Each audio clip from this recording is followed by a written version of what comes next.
साथियों, आप सभी का इस प्लेटफॉर्म पर स्वागत है। यहाँ पर हम लोग घटनाचक्र पब्लिकेशन के द्वारा जो सामान्य अध्ययन पूर्वावलोकन की सीरीज है, उसके तहत हम लोग भारतीय राज्य व्यवस्था एवं शासन की जो पूर्वावलोकन की पुस्तक है, इसको यहाँ पर कवर कर रहे हैं। और आज के वीडियो में हम लोग जो है इसका 13 नंबर का जो टॉपिक है, आप यहाँ पर देखें 13 नंबर का जो टॉपिक है वो है मूल अधिकार। तो मूल अधिकार से संबंधित जो भी विभिन्न सिविल सर्विसेज की परीक्षाओं में प्रश्न पूछे गए हैं, उन प्रश्नों को हम लोग जो है पूरी व्याख्या के साथ इस वीडियो में देखेंगे और ये आगामी परीक्षाओं में आपके लिए काफ़ी महत्वपूर्ण साबित होंगे। आगे बढ़ने से पहले एक चीज़ बता दूं कि आपको इस पुस्तक का पीडीएफ चाहिए तो पीडीएफ का लिंक जो है वो डिस्क्रिप्शन बॉक्स में दे दिया जाएगा। वहाँ से जाकर के आप पीडीएफ को डाउनलोड करके घटनाचक्र के मोबाइल ऐप पर जो है आप इसको फ्री में पढ़ सकते हैं। तो चलिए आज के वीडियो को हम लोग प्रारंभ करते हैं और आपका मूल अधिकार से संबंधित जो विभिन्न प्रश्न हैं उन प्रश्नों को यहाँ पर हम लोग देखते हैं। देखिए, मूल अधिकार के प्रश्नों को देखने से पहले कुछ बिंदुओं को याद रखिएगा। आपने नेहरू रिपोर्ट के बारे में सुना होगा। नेहरू रिपोर्ट 1928 में आती है, ठीक है। इसकी अध्यक्षता मोतीलाल नेहरू, जो कि जवाहरलाल नेहरू जी के पिताजी थे, उन्होंने इसकी अध्यक्षता की थी। इस रिपोर्ट में भी जो है मूल अधिकारों के बारे में बात की गई थी, ठीक है। तो इसमें मूल अधिकारों को भारत के संविधान में सम्मिलित करने की आकांक्षा प्रकट की गई थी और भारतीय संविधान में मूल अधिकार जो है वो भाग 3 के अंतर्गत अनुच्छेद 12 से लेकर के 35 के मध्य में दिए गए हैं। तो चलिए हम लोग प्रश्नों को देख लेते हैं। जो सबसे पहला प्रश्न है आपका वो यह है कि निम्नलिखित में से कौन सा कारक किसी उदार लोकतंत्र में स्वतंत्रता की सर्वोत्तम सुरक्षा को नियत करता है। तो कौन सा करता है, इन 4 विकल्पों को आप यहाँ पे देखें तो इसमें जो सबसे सही उत्तर है वो है आपका डी ऑप्शन, शक्तियों का पृथक्करण। 4 विकल्प थे। पहला एक प्रतिबद्ध न्यायपालिका, दूसरा शक्तियों का केंद्रीकरण, तीसरा निर्वाचित सरकार या चौथा शक्तियों का पृथक्करण। तो देखिए, किसी उदार लोकतंत्र में स्वतंत्रता की सर्वोत्तम सुरक्षा को नियत कौन करता है, वो शक्तियों का पृथक्करण। जो भी अंग है उनकी शक्तियों का जो है पृथक्करण रहेगा, तभी ये आपकी किसी लोकतंत्र में स्वतंत्रता जो है उसकी सर्वोत्तम सुरक्षा जो है वो नियत होती है। आगे चलते हैं, यहाँ पे इसकी थोड़ी सी व्याख्या देखें। देखिए, एक प्रतिबद्ध न्यायपालिका, कमिटेड जुडिशरी से तात्पर्य है कि जब न्यायपालिका सरकार या सत्तारूढ़ दल की नीतियों के संदर्भ में प्रतिबद्ध हो तो उसे प्रतिबद्ध न्यायपालिका कहते हैं। अतः ऐसी न्यायपालिका सरकार की नीतियों के विरुद्ध जाकर नागरिकों, विशेषकर मत भिन्नता रखने वाले लोगों की स्वतंत्रता की सुरक्षा नहीं कर सकती है। तो यहाँ पर जो आपका विकल्प देखिए, पहला था एक प्रतिबद्ध न्यायपालिका, ये सही नहीं है, ठीक। शक्तियों का केंद्रीकरण लोकतांत्रिक संरचना में शीर्ष नेताओं के पास ही निर्णय क्षमता को संकेंद्रित करता है, जिससे तानाशाही प्रवृत्तियों को बल मिलता है और नागरिकों की स्वतंत्रता प्रभावित होती है। निर्वाचित सरकार नागरिकों की प्रतिनिधि होने के कारण स्वतंत्रता की संरक्षक मानी जाती है, परंतु निर्वाचित सरकार की स्थिति में भी अल्पमत नागरिकों की स्वतंत्रता विभिन्न प्रकार से प्रभावित हो सकती है। शक्तियों के पृथक्करण से तात्पर्य शासन के तीनों अंगों विधायिका, कार्यपालिका और न्यायपालिका की शक्तियों के स्पष्ट पृथक्करण से है। इस स्थिति में शासन के किसी एक अंग द्वारा अपनी शक्तियों का दुरुपयोग करने पर दूसरे अंग द्वारा उसका निरोध किया जाता है। जैसे यदि विधायिका या कार्यपालिका अपने शक्तियों का दुरुपयोग करती है तो न्यायपालिका उस पर अंकुश लगाती है, किया जाता है, और इस प्रकार शासन के तीनों अंगों में संतुलन बना रहता है एवं तानाशाही प्रवृत्तियों की समुचित रूप से रोकथाम संभव है। अतः शक्तियों का पृथक्करण ही किसी उदार लोकतंत्र में नागरिकों की स्वतंत्रता की सर्वोत्तम सुरक्षा को नियत करता है। अगला प्रश्न है कि 1931 में कांग्रेस के किस अधिवेशन में मौलिक अधिकारों का प्रस्ताव जो है ये पारित हुआ था। तो ये आपका कराची अधिवेशन 1931 में होता है, कराची अधिवेशन, ठीक है। इसकी अध्यक्षता किसने की थी? इसकी अध्यक्षता सरदार वल्लभ भाई पटेल ने की थी। आगे चलते हैं, अगला प्रश्न निम्नलिखित में से कौन सा एक सही है। 4 विकल्प दिए गए हैं। पहला, भारतीय संविधान में मूल अधिकारों को शामिल करने के लिए नेहरू रिपोर्ट, जो कि 1928 की थी, ने समर्थन किया था। ये कथन पूरी तरीके से सही है, हम लोगों ने शुरू में ही देखा था। दूसरा, भारत सरकार अधिनियम 1935 ने मूल अधिकारों को प्रश्रय दिया था। नहीं। अगस्त प्रस्ताव 1940 ने मूल अधिकार शामिल किए थे। नहीं। क्रिप्स मिशन 1942 ने मूल अधिकारों को प्रश्रय दिया था। नहीं। तो यहाँ पर आपका जो सही उत्तर है वो है आपका ए विकल्प। आगे चलते हैं, अगला प्रश्न है मौलिक अधिकारों के बारे में निम्नलिखित शब्द किसने कहे। क्या शब्द हैं? एक मौलिक अधिकार को उस क्षण की किसी विशेष कठिनाई के दृष्टिकोण से नहीं देखा जाना चाहिए, बल्कि एक ऐसी चीज के रूप में जिसे आप संविधान में स्थायी बनाना चाहते हैं। फिर से देख लीजिए, एक मौलिक अधिकार को उस क्षण की किसी विशेष कठिनाई के दृष्टिकोण से नहीं देखा जाना चाहिए, बल्कि एक ऐसी चीज के रूप में देखा जाना चाहिए जिसे आप संविधान में स्थायी बनाना चाहते हैं। ये कथन था जवाहरलाल नेहरू का। तो यहाँ पर बी ऑप्शन सही हो जाएगा। देखिए, मौलिक अधिकारों पर अंतरिम रिपोर्ट को संविधान सभा द्वारा अपनाए जाने का प्रस्ताव रखते हुए 30 अप्रैल 1947 को पंडित जवाहरलाल नेहरू ने कहा था कि एक मौलिक अधिकार को उस क्षण की किसी विशेष कठिनाई के दृष्टिकोण से नहीं देखा जाना चाहिए, बल्कि ऐसी चीज के रूप में जिसे आप संविधान में स्थायी बनाना चाहते हैं। अगला है, निम्नलिखित में से किस व्यक्ति ने मूल अधिकारों को हमारे लोगों के लिए एक प्रतिज्ञा तथा सभ्य विश्व के साथ किया गया समझौता कहा था? तो ये कहा था डॉक्टर एस राधाकृष्णन, जो भारत के प्रथम उपराष्ट्रपति थे। ठीक है, डॉक्टर एस राधाकृष्णन। तो मूल अधिकारों पर संविधान सभा में हुई बहस में भाग लेते हुए डॉक्टर एस राधाकृष्णन ने कहा था, यह हमारे लोगों के लिए एक प्रतिज्ञा है, मूल अधिकारों के बारे में, कि यह हमारे लोगों के लिए एक प्रतिज्ञा है और सभ्य विश्व के साथ किया गया एक समझौता है। अगला है, मौलिक अधिकार क्या है? तो मौलिक अधिकार वाद योग होते हैं, वाद योग होते हैं। ठीक है, मतलब आप इसे न्यायालय में जाकर के चैलेंज कर सकते हैं। भारतीय संविधान में सामाजिक आर्थिक एजेंडे को साकारित करने के लिए वाद योग्य और अवाद योग्य दोनों तरह की व्यवस्थाएं समाहित हैं, जिसमें मौलिक अधिकार वाद योग्य हैं और नीति निर्देशक तत्व जो है वो अवाद योग्य, मतलब आप नीति निर्देशक तत्वों को फुलफिल कराने के लिए जो है कोर्ट में नहीं जा सकते हैं, वहाँ दावा नहीं कर सकते हैं, परंतु मूल अधिकारों के हनन के मामले में आप कोर्ट जा सकते हैं, उसका दावा कर सकते हैं। आगे चलते हैं। अधिकारों को मूल अधिकार कहा जाता है। अधिकारों को मूल अधिकार कहा जाता है क्यों? क्योंकि यहाँ पे इसके बारे में 5 चीज़ें कही गई हैं, तो बताना है इसका रीजन कौन कौन सा है। तो पहला देखिए, पहला, यह संविधान में उल्लिखित होता है, सही है। यह प्रजातांत्रिक होता है, नहीं, पहला वाला पहला हो गया। इसके बाद आपका, यह लोक कल्याणकारी होता है, नहीं। यह व्यक्तित्व विकास के लिए आवश्यक होता है, ये सही है। ठीक है, पांचवा, संसद इसके विरुद्ध कानून नहीं बना सकती, ये भी सही है। तो पहला, चौथा और पांचवा, पहला, चौथा, पांचवा, अर्थात आपका सी ऑप्शन हो जाएगा। देखिए, स्वतंत्रता संघर्ष के दौरान स्वतंत्रता आंदोलन के नेताओं ने अधिकारों के महत्व को समझा था। स्वतंत्रता के बाद संविधान निर्माण के दौरान संविधान में अधिकारों का समावेशन करने व उन्हें सुरक्षित करने के उद्देश्य से संविधान में उन अधिकारों को सूचीबद्ध किया गया जिन्हें सुरक्षा देनी थी और उन्हें मौलिक अधिकारों की संज्ञा दी गई। यह अधिकार अत्यधिक महत्वपूर्ण है और इसलिए उन्हें संविधान में सूचीबद्ध किया गया। व्यक्तित्व विकास के लिए इतने महत्वपूर्ण है कि संविधान स्वयं यह सुनिश्चित करता है कि सरकार भी उनका उल्लंघन न कर सके। संविधान में मूल अधिकारों का उल्लेख अधिकारों के महत्व को दर्शाता है। इन अधिकारों के अभाव में व्यक्ति के व्यक्तित्व का सर्वोत्तम विकास संभव नहीं हो पाता। संविधान के अनुच्छेद 13 के अंतर्गत यह प्रावधान है कि किसी भी अध्यादेश या अधिनियम के द्वारा अधिकारों को छीण या समाप्त नहीं किया जा सकता है। प्रजातांत्रिक और लोक कल्याणकारी अवधारणा शासन प्रक्रिया से संबद्ध है, न कि अधिकारों से। आगे चलते हैं। अगला है मौलिक अधिकार। मौलिक अधिकार क्या है? तो देखिए, पहला, कभी भी निलंबित नहीं किया जा सकते, बिल्कुल किए जा सकते हैं कुछ अपरिहार्य स्थितियों में। दूसरा, प्रधानमंत्री के निर्देशों से निलंबित हो सकते हैं, नहीं। सी, राष्ट्रपति की इच्छा पर निलंबित हो सकते हैं, नहीं। डी, आपातकालीन स्थिति में निलंबित किया जा सकते हैं, ये सही है। तो यहाँ पर आपका जो डी विकल्प है वो आपका सही हो जाएगा। देखिए, मौलिक अधिकार नैसर्गिक एवं अप्रतिदेय अधिकार हैं जो राज्यकृत के विरुद्ध, मतलब राज्य के कार्यों के विरुद्ध एक गारंटी के रूप में है। इन्हें केवल आपातकालीन स्थिति में ही निलंबित किया जा सकता है। अनुच्छेद 358 एवं 359, 358 एवं 359 में आपात की उद्घोषणा के प्रवर्तन की स्थिति में मूल अधिकारों के निलंबन संबंधी प्रावधानों का वर्णन किया गया है। अगला प्रश्न है कि भारत में मौलिक अधिकारों के संबंध में निम्न वक्तव्यों पर विचार कीजिए।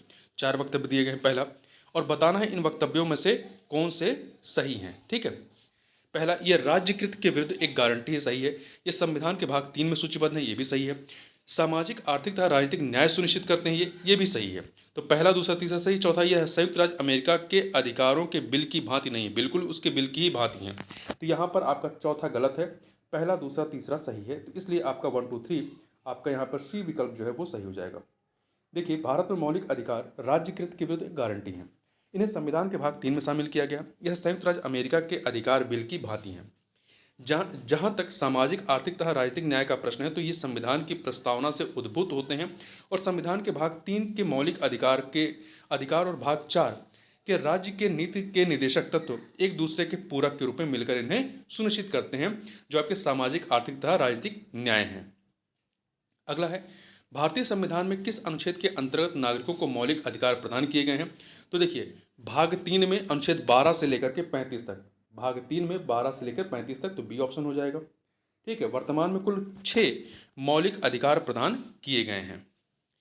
अगला है, भारतीय संविधान का कौन सा अनुच्छेद संवैधानिक प्रावधानों को संघीय संसद या राज्य विधान पालिकाओं द्वारा बनाए गए नियमों कानूनों पर प्राथमिकता प्रदान करता है? तो अनुच्छेद 13, ये अनुच्छेद 13 है। देखिए, संविधान के अनुच्छेद 13 में यह प्रावधान है कि संघ एवं राज्य कोई ऐसा कानून नहीं बनाएंगे जो भाग 3 में प्रदत्त मौलिक अधिकारों को छीनता या न्यून करता हो, या मतलब कम करता हो। यदि कोई कानून मौलिक अधिकारों के उल्लंघन में बनाया गया तो वह कानून उल्लंघन की मात्रा तक शून्य होगा। अनुच्छेद 32 क्या है? अनुच्छेद 32 यहाँ जो विकल्पों में, अनुच्छेद 32 में संवैधानिक उपचारों का अधिकार है। वहीं अनुच्छेद 245 में क्या है? केंद्र एवं राज्यों द्वारा बनाई गई विधियों का विस्तार है। और अनुच्छेद 326 में लोकसभा एवं विधानसभा का निर्वाचन वयस्क मताधिकार के आधार पर होगा, इसके बारे में प्रावधान किया गया है। अगला है, भारतीय संविधान के अनुच्छेद 13 का मुख्य उद्देश्य निम्नलिखित में से किसके संदर्भ में संविधान की सर्वोच्चता सुनिश्चित करना है? तो मौलिक अधिकारों के संदर्भ में। ठीक है, तो यहाँ पर आपका बी विकल्प जो है वो सही हो जाएगा। अगला है, भारतीय संविधान में समता का अधिकार, समता का जो अधिकार है 5 अनुच्छेदों द्वारा प्रदान किया गया है। ये कहाँ से कहाँ तक है?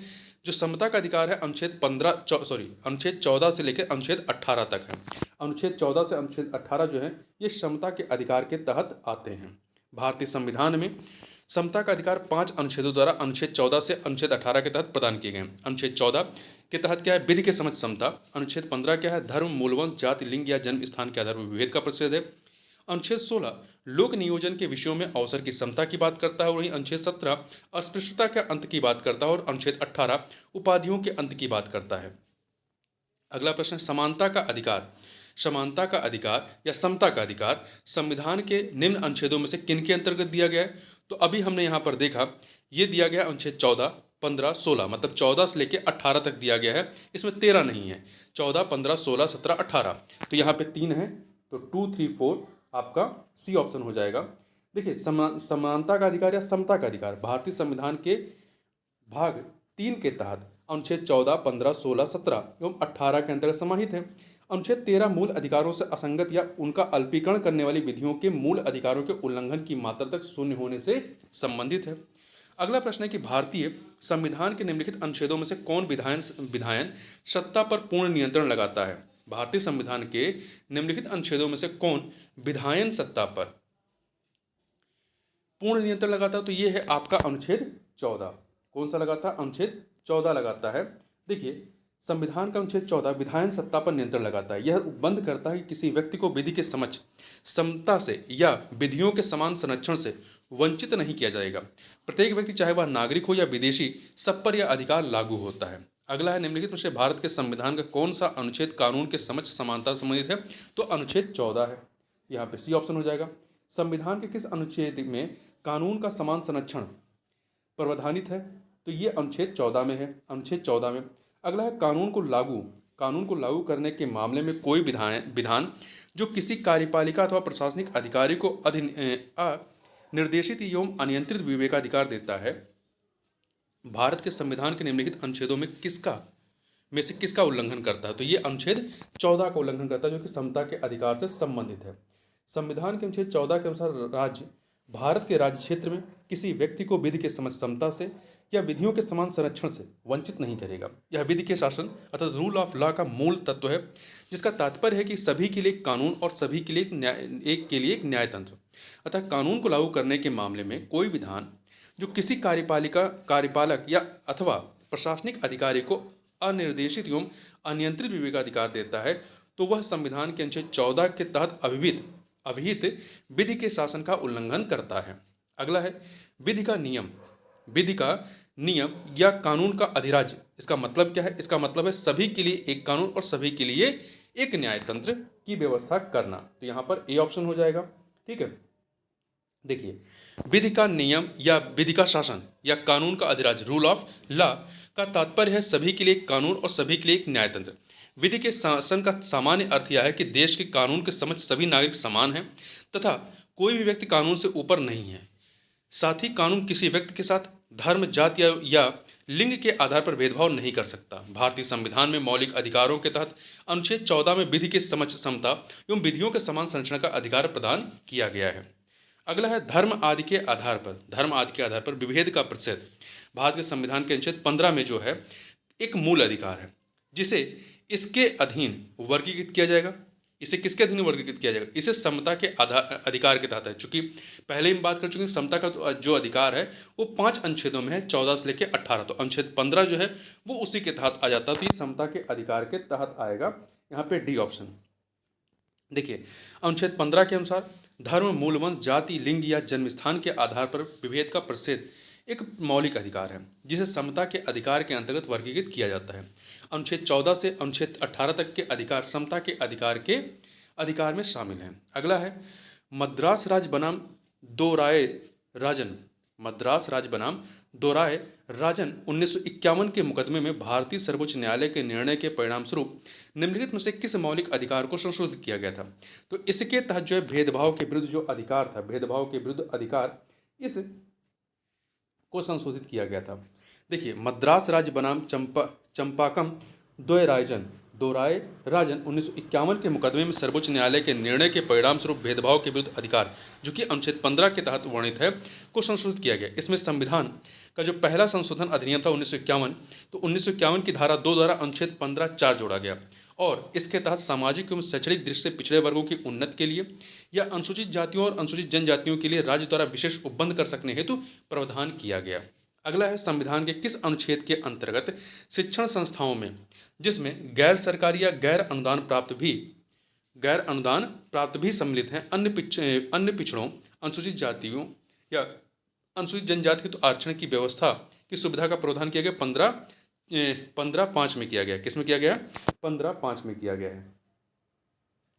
ठीक है, देखिए, संविधान के अनुच्छेद 15(5) के अंतर्गत शिक्षण संस्थाओं में, जिसमें गैर सरकारी व गैर अनुदान प्राप्त भी सम्मिलित हैं, अन्य पिछड़ों, अनुसूचित जाति व अनुसूचित जनजाति हेतु आरक्षण की सुविधा प्रदान की गई है। अगला है संविधान के किन अनुच्छेदों के अनुसार ओबीसी अर्थात अन्य पिछड़ा वर्ग को आरक्षण के प्रावधान किए गए हैं? तो ये किया गया आपका अनुच्छेद 15(4) और 16(4) में। अनुच्छेद 15(4) और 16(4) में भारतीय संविधान के अनुच्छेद 15(4) और 16(4) के प्रावधानों के अनुसार ओबीसी अर्थात अन्य पिछड़ा वर्ग के लिए राज्य की सेवाओं में आरक्षण के प्रावधान किए गए हैं। 103वें संविधान संशोधन अधिनियम 2019 द्वारा जोड़े गए अनुच्छेद खंडों 15(6) एवं 16(6) के माध्यम से आर्थिक रूप से दुर्बल वर्गों के लिए आरक्षण के प्रावधान किए गए हैं। ठीक है, तो जो 15(6) और 16(6) हैं, ये ईडब्ल्यूएस के लिए जोड़ा गया है 103वें संविधान संशोधन अधिनियम 2019 के द्वारा। अगला है भारतीय संविधान के निम्नलिखित अनुच्छेदों में से कौन सा एक नियोजन के विषय में भारत के सभी नागरिकों को अवसर की समानता की प्रत्याभूति प्रदान करता है? अवसर की समानता की, तो ये है आपका 16(1) और 16(2), अनुच्छेद 16(1) और 16(2). देखिए, भारतीय संविधान के अनुच्छेद 16(1) और 16(2) के तहत राज्य के अधीन किसी पद पर नियोजन के विषय में भारत के सभी नागरिकों के लिए अवसर की समानता की प्रतिभूति प्रदान की गई है, प्रत्याभूति प्रदान की गई। ठीक है, अगला है भारतीय संविधान में जैसा निहित है, निम्न में से कौन सा समानता के मौलिक अधिकार में सम्मिलित नहीं है? भारतीय संविधान में जैसा निहित है, निम्न में से कौन सा समानता के मौलिक अधिकार में सम्मिलित नहीं है? देखिए, कानून की समझ समानता है, सामाजिक समानता की बात की गई है, अवसर की समानता की गई है, परंतु आर्थिक समानता की बात जो है आपके संविधान में नहीं की गई है। तो यहाँ पे डी ऑप्शन हो जाएगा, डी ऑप्शन। ठीक है, देखिए, कानून की समझ समानता अनुच्छेद 14 के तहत, सामाजिक समानता अनुच्छेद 15 के तहत तथा अवसर की समानता जो है अनुच्छेद 16 के तहत। ध्यान रखिएगा, सामाजिक समानता अनुच्छेद 15 में है, अवसर की समानता 16 में है और के तहत है, जबकि आर्थिक समानता जो है यहाँ पर शामिल नहीं किया गया है। अगला है कथन कांड का प्रश्न है। कथन कांड का प्रश्न है, देखिए, कथन क्या है? सामाजिक, आर्थिक एवं राजनीतिक क्षेत्रों में समान आधार निर्मित करने के उद्देश्य से राज्य असमान लोगों के लिए भिन्न व्यवहार कर सकता है। सही है।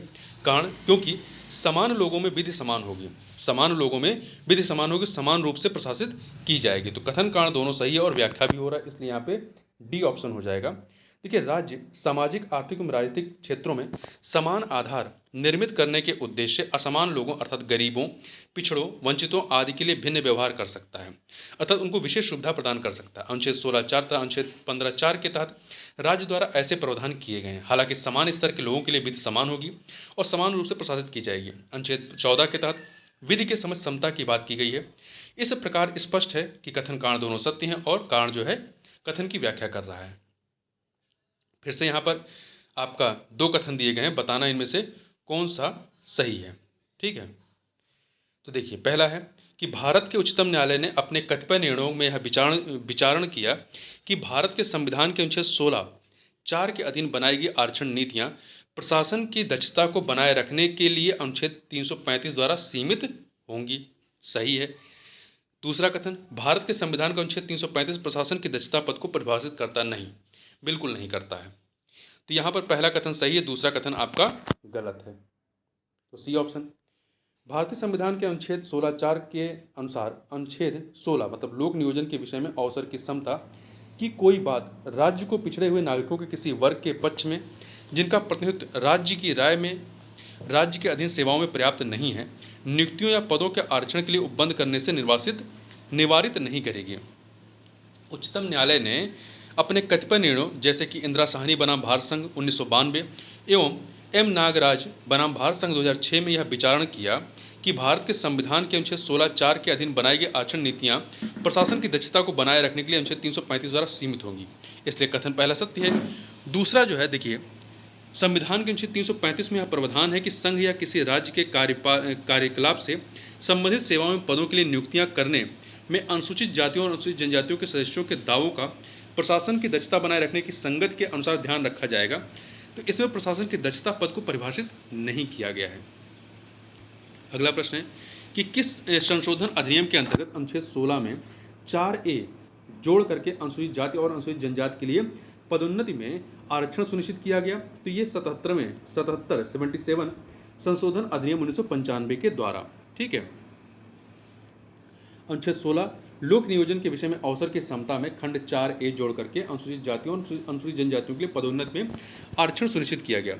पुनः 85 में 85वें संविधान संशोधन अधिनियम 2001 द्वारा इस खंड में पारिणामिक ज्येष्ठता कॉन्स्टिट्यूशनल सीनियरिटी हेतु उपबंध भी भूतलक्षी प्रभाव से शामिल किया गया।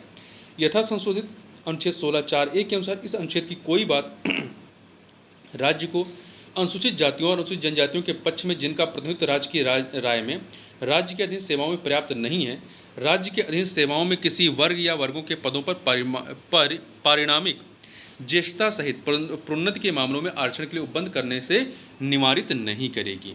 ठीक है, आगे चलते हैं। अगला प्रश्न है आपका कि निम्नलिखित में से किसने भारतीय न्यायालय को समान कार्य के लिए समान वेतन का मौलिक अधिकार निगमन करने हेतु सक्षम किया। निम्नलिखित में से किसने भारतीय न्यायालय को समान कार्य के लिए समान वेतन का मौलिक अधिकार निगमन करने हेतु सक्षम किया? तो इसने किया है, किसने किया है? देखिए, पहला, संविधान की प्रस्तावना प्रयुक्त समाजवादी शब्द ने। दूसरा, संविधान की प्रस्तावना प्रयुक्त समाजवादी शब्द को संविधान के अनुच्छेद 14 के साथ मिलाकर पढ़ना, और फिर समाजवादी शब्द को जो है संविधान के अनुच्छेद 16 के साथ मिलाकर के पढ़ना। 14 में समता है और 16 में अवसर की उपलब्धता है। तो इन तीनों को मिलाकर के हम पढ़ेंगे तो यहाँ पर मिलता है। तो यहाँ पर ABC अर्थात D ऑप्शन हो जाएगा। देखिए, सर्वोच्च न्यायालय ने रणधीर सिंह बनाम भारत संघवाद 1982 में यह अभी निर्धारित किया कि अनुच्छेद 14 एवं 16 को संविधान की प्रस्तावना तथा अनुच्छेद 39D के प्रकाश में अर्थान्वित करते हुए समान कार्य के लिए समान वेतन का सिद्धांत इन अनुच्छेदों से निष्कर्षणीय है तथा इसको संगत वर्गीकरण अथवा असंगत वर्गीकरण पर आधारित असमान वेतन मानों के मामले में उचित ढंग से लागू किया जा सकता है। अगला प्रश्न है कि भारतीय संविधान की प्रस्तावना में प्रयुक्त समाजवादी शब्द को निम्नलिखित में से किन अनुच्छेद या अनुच्छेदों के साथ मिलाकर पढ़ने से सर्वोच्च न्यायालय को समान कार्य के लिए समान वेतन को मौलिक अधिकार परिभाषित करने की शक्ति प्राप्त हुई? तो अनुच्छेद 14 और 16 के साथ मिलाकर पढ़ने से। ठीक है, आगे चलते हैं। संविधान के किस प्रावधान द्वारा अस्पृश्यता का उन्मूलन किया गया? अनुच्छेद 17 के द्वारा। संविधान के अनुच्छेद 17 के द्वारा अस्पृश्यता का उन्मूलन किया गया। इस अनुच्छेद में कहा गया कि अस्पृश्यता का अंत किया जाने से अनटचेबिलिटी का अंत किया जाता है और उसका किसी भी रूप में आचरण निषिद्ध किया जाता है। अस्पृश्यता या अनटचेबिलिटी से उपजी किसी नियोग्यता को लागू करना अपराध होगा जो विधि के अनुसार दंडनीय होगा। अगला है, भारतीय संविधान का कौन सा अनुच्छेद अस्पृश्यता का उन्मूलन करता है और किसी भी रूप में उसके आचरण का निषेध करता है? अनुच्छेद 17। भारतीय संविधान के निम्नलिखित में से किस अनुच्छेद के द्वारा अस्पृश्यता की समाप्ति की व्यवस्था की गई? अनुच्छेद 17। भारतीय संविधान के अनुच्छेद 17 का संबंध किससे है? अस्पृश्यता उन्मूलन से। भारतीय संविधान का छुआछूत उन्मूलन संबंधित अनुच्छेद है अनुच्छेद 17। अनुसूचित जाति तथा अनुसूचित जनजाति को किस अनुच्छेद के अंतर्गत मौलिक सामाजिक आर्थिक राजनीतिक तथा सांस्कृतिक अधिकार दिए गए हैं? तो ये दिया गया अनुच्छेद 17 के तहत। भारतीय संविधान के भाग 3 में वर्णित मौलिक अधिकारों के तहत अनुच्छेद 17 के अंतर्गत अस्पृश्यता का अंत और उसका किसी भी रूप में आचरण निषिद्ध घोषित किया गया है। साथ ही अस्पृश्यता से उपजी किसी नियोग्यता को लागू करना विधि के अनुसार दंडनीय अपराध माना गया है। अनुच्छेद 17 समता के मौलिक अधिकार से संबंधित है। अस्पृश्यता के निषेध से अछूत समझे जाने वाले व्यक्तियों, विशेषकर अनुसूचित जाति और अनुसूचित जनजाति को एक मौलिक सामाजिक आर्थिक राजनीतिक तथा सांस्कृतिक अधिकार दिया गया। आगे चलते हैं। अगला प्रश्न है कि निम्नलिखित मूल अधिकारों के किस संवर्ग में अस्पृश्यता के रूप में किए गए विभेदन के विरुद्ध संरक्षण समाविष्ट है? तो ये है आपका समता का अधिकार। 14 से 18 समता का अधिकार है।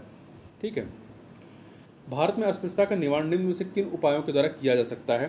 तो देखिए, कानून बना करके, शिक्षा की उन्नति के द्वारा, जन जागरण के द्वारा। तो पहला, दूसरा, तीसरा, नौकरियों में प्रवेश दिला करके अस्पृश्यता का निवारण नहीं होगा। तो 1, 2, 3 आपका ए ऑप्शन हो जाएगा। ठीक है। देखिए, संसद ने सिविल अधिकार संरक्षण अधिनियम 1955 के द्वारा अस्पृश्यता को दंडनीय अपराध घोषित किया है। अगला है आपका कथन कांड का प्रश्न है। कथन कांड का प्रश्न है, बताना है सही कौन सा है। तो देखिए, कथन है कि अस्पृश्यता संरचनात्मक हिंसा का सबसे खराब स्वरूप है। सही है, कथन सही है कि अस्पृश्यता जो है, अनटचेबिलिटी, संरचनात्मक हिंसा का सबसे खराब स्वरूप है। कारण क्या है? अस्पृश्यता के चलन का आधार धार्मिक स्वीकृति है। धर्मों में कई तरीके से अनटचेबिलिटी को स्वीकृति दी गई है। ठीक है। तो कथन कारण सही है और कारण जो है कथन की व्याख्या कर रहा है, इसलिए ए ऑप्शन हो जाएगा। देखिए, इसकी थोड़ी सी व्याख्या पढ़ लेते हैं। संरचनात्मक हिंसा से तात्पर्य ऐसे सुनियोजित तरीके से जिनके द्वारा जरिए सामाजिक ढांचा किसी समाज में व्यक्तियों को हानि पहुंचाता है और इन्हें अवसरों से वंचित करता है। संरचनात्मक हिंसा आमतौर पर जोहान गाल्टुंग के अनुसार वर्णित एक शब्द है, जिसे उन्होंने हिंसा, शांति और अनुसंधान नामक लेख में प्रस्तुत किया था 1969 में। संरचनात्मक हिंसा के कुछ उदाहरण इस प्रकार हैं: प्रजातिवाद, नस्लवाद, कामुकता, वर्गीकरण, अस्पृश्यता आदि।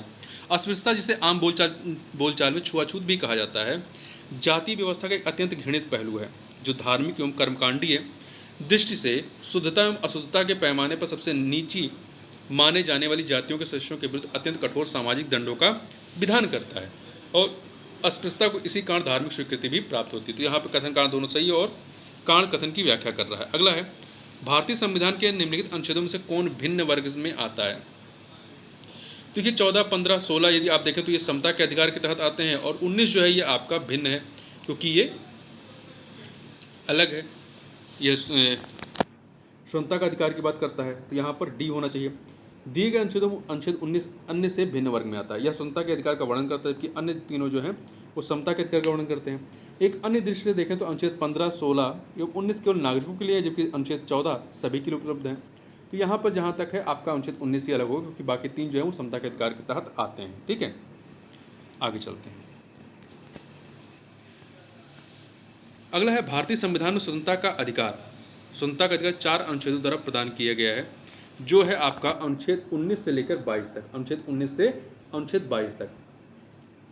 भारतीय संविधान के भाग 3 के तहत अनुच्छेद 19 से 22 तक स्वतंत्रता का अधिकार प्रदान किया गया है। अनुच्छेद 19 में भाषण एवं अभिव्यक्ति की स्वतंत्रता समेत 6 प्रकार की स्वतंत्रताएं प्रदान की गई हैं। अनुच्छेद 20 में अपराधों के लिए दोष सिद्धि के संबंध में संरचना है। अनुच्छेद 21 में प्राण एवं दैहिक स्वतंत्रता का संरक्षण है। अनुच्छेद 21 का के अंतर्गत शिक्षा का अधिकार था। अनुच्छेद 22 के अंतर्गत कुछ दशाओं में गिरफ्तारी और निरोध से संरक्षण प्रदान किया गया है। आगे चलते हैं। भारतीय संविधान के किस अनुच्छेद में भाषण एवं अभिव्यक्ति की स्वतंत्रता के मूल अधिकार का प्रावधान? अनुच्छेद 19। भारत के संविधान के निम्नलिखित से कौन सा अनुच्छेद प्रेस की स्वतंत्रता से संबंधित? अनुच्छेद 19। ठीक है, भारतीय संविधान में प्रत्यक्ष रूप में प्रेस की स्वतंत्रता का उल्लेख नहीं है, किंतु अनुच्छेद 19(1) का के अंतर्गत वर्णित वाक स्वतंत्र और अभिव्यक्ति स्वातंत्र के अंतर्गत के अधिकार में न्यायालय द्वारा इसको निहित माना गया है, प्रेस की स्वतंत्रता को। भारतीय संविधान का कौन सा अनुच्छेद प्रेस की स्वतंत्रता को आश्वासित करता है? तो अनुच्छेद 19 करता है। अगला प्रश्न है कि भारत का संविधान स्पष्टता प्रेस की आज़ादी की व्यवस्था नहीं करता, किंतु यह आज़ादी अंतर्निहित है अनुच्छेद 19(1)(a) में। अगला प्रश्न है आपका, भारत में समाचार पत्रों का स्वातंत्र्य किसमें है? संविधान के अनुच्छेद 19(1)(a) में विशेष रूप से जो है वो बंधित नहीं, विशेष रूप से बंधित, हाँ मान लीजिएगा, विशेष रूप से उपबंधित है यहीं पे, ठीक है, ए ऑप्शन हो जाएगा। अगला है, उच्चतम न्यायालय की व्यवस्था अनुसार निजी भवनों के ऊपर राष्ट्रीय झंडे को फहराना के तहत हर नागरिक का मौलिक अधिकार है। किसके तहत? तो संविधान के अनुच्छेद 19(1)(a) के तहत, ठीक है। नवीन जिंदल बनाम भारत संघ, नवीन जिंदल बनाम भारत संघ वाद में दी गई उच्चतम न्यायालय की व्यवस्था के अनुसार निजी भवनों के ऊपर राष्ट्रीय झंडे को फहराना अव्यक्त का प्रतीक है, जो संविधान के अनुच्छेद 19(1)(a) के तहत हर नागरिकों का मौलिक अधिकार है। अगला है, स्वतंत्रता के अधिकार के भाग के रूप में निम्नलिखित में से कौन सा बिना हथियार के शांतिपूर्ण ढंग से इकट्ठा होने की स्वतंत्रता के अंतर्गत नहीं आता है? स्वतंत्रता के अधिकार के भाग के रूप में निम्नलिखित में से कौन सा बिना हथियार के शांतिपूर्ण ढंग से इकट्ठा होने की स्वतंत्रता के अंतर्गत नहीं आता? पहला, घेराव अफसर जो अपना कर्तव्य नहीं निभाते हैं, नहीं, ये बिल्कुल नहीं आएगा। आप घेराव किसी अफसर का नहीं इस प्रकार से कर सकते हैं, तो ए ऑप्शन। शांतिपूर्ण इकट्ठा होना इसके तहत आएगा। एकत्रित जनता जिनको हथियार नहीं रखना चाहिए, ये भी आएंगे। इस अधिकार के अभ्यास पर राज्य कानून बनाकर तर्कपूर्ण प्रतिबंध लगा सकता है, ये भी आएगा, ठीक है। आगे चलते हैं। निम्नलिखित में से किस आधार के कारण नागरिक की विचार अभिव्यक्ति की स्वतंत्रता पर प्रतिबंध नहीं लगाया जा सकता है? देखिए, भारत की संप्रभुता, लोक व्यवस्था, न्यायपालिका का अपमान, इनके आधार पर तो आप नहीं लगा सकते हैं, इनके आधार पर लग सकता है, सॉरी, भारत की संप्रभुता, लोक व्यवस्था और न्यायपालिका के अपमान के आधार पर लगा सकते हैं, परंतु अवांछनीय आलोचना के आधार पर आप जो है प्रतिबंध नहीं लगा सकते हैं। स्वतंत्रता की जो अव्यक्त स्वतंत्रता है उस पर प्रतिबंध आप अवांछनीय आलोचना के आधार पर नहीं लगा सकते हैं। देखिए, भारतीय संविधान के अनुच्छेद 19(2) के तहत नागरिकों की विचार और अभिव्यक्ति की स्वतंत्रता पर भारत की संप्रभुता एवं अखंडता, राज्य की सुरक्षा, विदेशी राज्यों से मित्रतापूर्ण संबंधों, लोक व्यवस्था, शिष्टाचार या सदाचार के हितों में अथवा अदालत की अवमानना, मानहानि या किसी अपराध के उद्दीपन के आधार पर युक्तियुक्त प्रतिबंध लगाया जा सकता है। अगला है, अनुच्छेद 19(2) के अंतर्गत भाषण और अभिव्यक्ति की स्वतंत्रता के प्रयोग पर तर्कसंगत प्रतिबंध निम्नलिखित में से किन परिस्थितियों में उचित ठहराया जा सकता है? तो ये राज्य की सुरक्षा के आधार पर, मानहानि के आधार पर और आपका सार्वजनिक व्यवस्था के आधार पर इसे उचित ठहराया जा सकता है, ठीक है। 1, 2, 4, मतलब इसमें राजद्रोह नहीं आएगा, ठीक है। अगला है, भारतीय गणराज्य के संविधान का कौन सा अनुच्छेद व्यक्ति की प्राण एवं दैहिक स्वतंत्रता के संरक्षण से संबंधित है? तो यह है अनुच्छेद 21। अनुच्छेद 21 जो है इससे संबंधित है। देखिए, भारतीय गणराज्य के संविधान का अनुच्छेद 21 व्यक्ति की प्राण एवं दैहिक स्वतंत्रता के संरक्षण, protection of life and personal liberty से संबंधित है। इस अनुच्छेद के अनुसार किसी व्यक्ति को उसके प्राण या दैहिक स्वतंत्रता से विधि द्वारा स्थापित प्रक्रिया के अनुसार ही वंचित किया जाएगा, अन्यथा नहीं। अनुच्छेद 19(1) वाक स्वातंत्र आदि विषय कुछ अधिकारों का संरक्षण, अनुच्छेद 20 अपराधों के लिए दोष सिद्धि के संबंध में संरक्षण और अनुच्छेद 22 कुछ दशाओं में गिरफ्तारी और निरोध से संरक्षण संबंधित है। अगला है, भारतीय संविधान के किस अनुच्छेद में विधि की सम्यक प्रक्रिया के सिद्धांत को शामिल किया गया है? तो सम्यक प्रक्रिया जो है आपका अनुच्छेद 21 में है। अनुच्छेद 21 में प्रयुक्त विधि द्वारा स्थापित प्रक्रिया पदावली को उसी अर्थ में प्रयुक्त किया गया है जिस अर्थ में अमेरिकन संविधान में सम्यक विधि प्रक्रिया शब्दावली का प्रयोग किया गया है, ठीक है। आगे चलते हैं। भारतीय संविधान का कौन सा अनुच्छेद व्यक्ति के विदेश यात्रा के अधिकार को संरक्षण प्रदान करता है? तो ये जो है आपका कौन सा है? अनुच्छेद 21। सतवंत सिंह बनाम असिस्टेंट पासपोर्ट ऑफिसर नई दिल्ली तथा मेनका गांधी बनाम भारत संघ वाद 1967 का वाद है, 1978 के वाद के मामलों में अभी निर्धारित किया गया कि अनुच्छेद 21 में प्रयुक्त दैहिक स्वतंत्रता शब्दावली में संचरण का अर्थात इच्छानुसार कहीं भी तथा कभी भी तथा कहीं भी जाने का अधिकार आता है, जिसमें विदेश भ्रमण भी शामिल है। अगला प्रश्न है आपका कि मेनका गांधी वाद 1978 में उच्चतम न्यायालय के फैसले के बाद अनुच्छेद 21 के अन्यायिक निर्वचन के संबंध में त्रुटिपूर्ण कथन को पहचानिए। पहला, यह भार याचिकाकर्ता पर है कि वह सिद्ध करे कि जिस कानून की प्रक्रिया से उसे उसके जीवन या दैहिक स्वातंत्र्य से वंचित किया गया है वह स्वेच्छाचारी है। यह कथन सही नहीं, त्रुटिपूर्ण है। पहला वाला आपका क्या है? त्रुटिपूर्ण है। दूसरा, कानून द्वारा स्थापित प्रक्रिया संयुक्त राज्य अमेरिका में विद्यमान उचित प्रक्रिया के मोटे तौर पर समानार्थक सही है। अनुच्छेद 21, 19 व 14 परस्पर अनन्य नहीं है, ये भी सही। जीवन का अधिकार में गरिमा से जीवन जीने का अधिकार शामिल है, ये भी सही है। देखिए, मेनका गांधी वाद 1978 में उच्चतम न्यायालय के निर्णय के तहत अनुच्छेद 21 के न्यायिक निर्वचन के संदर्भ में यह भार याचिकाकर्ता पर नहीं है कि वह सिद्ध करे कि जिस कानून की प्रक्रिया से उसे उसके जीवन या दैहिक स्वातंत्र से वंचित किया गया है वह स्वेच्छाचारी है, बल्कि यह भार राज्य पर है कि वह सिद्ध करे कि ऐसी कानून की प्रक्रिया स्वेच्छाचारी नहीं है। उच्चतम न्यायालय ने अपने निर्णय में कहा कि अनुच्छेद 21 के तहत विधि द्वारा स्थापित प्रक्रिया सही न्याय संगत और युक्तिपूर्ण, right and just and fair होनी चाहिए, न कि स्वेच्छाचारी, काल्पनिक या दमनकारी, मतलब आर्बिट्री, फेंसिफुल और ऑप्रेसिव। अगला है, निम्नलिखित में से किन्हें सर्वोच्च न्यायालय ने मौलिक अधिकार के रूप में मान्यता दी है? मौलिक अधिकार के रूप में मान्यता दी है, तो देखिए यहाँ पर पहला है आपका आवास का अधिकार, सही है, इसके तहत है मौलिक अधिकार के। विदेश यात्रा का अधिकार भी है, समान कार्य के लिए समान वेतन का अधिकार भी इसके तहत आएगा, तो 1 2 3 आपका डी ऑप्शन हो जाएगा। ठीक है, देखिए व्याख्या पढ़ लेते हैं। चमोली सिंह बनाम उत्तर प्रदेश राज्य 1995 बाद में दिए गए निर्णय के अनुसार आश्रय का अधिकार अनुच्छेद 21 के अंतर्गत मूल अधिकार है। न्यायालय के अनुसार इसमें वह घर शामिल है जहां वह गरिमापूर्ण जीवन जी सके। शतवंत सिंह बनाम असिस्टेंट पासपोर्ट अफसर नई दिल्ली 1967 तथा मेनका गांधी बनाम भारत संघवाद 1978 वादों में दिए गए निर्णयों के अनुसार विदेश यात्रा का अधिकार अनुच्छेद 21 के अंतर्गत मूल अधिकार है।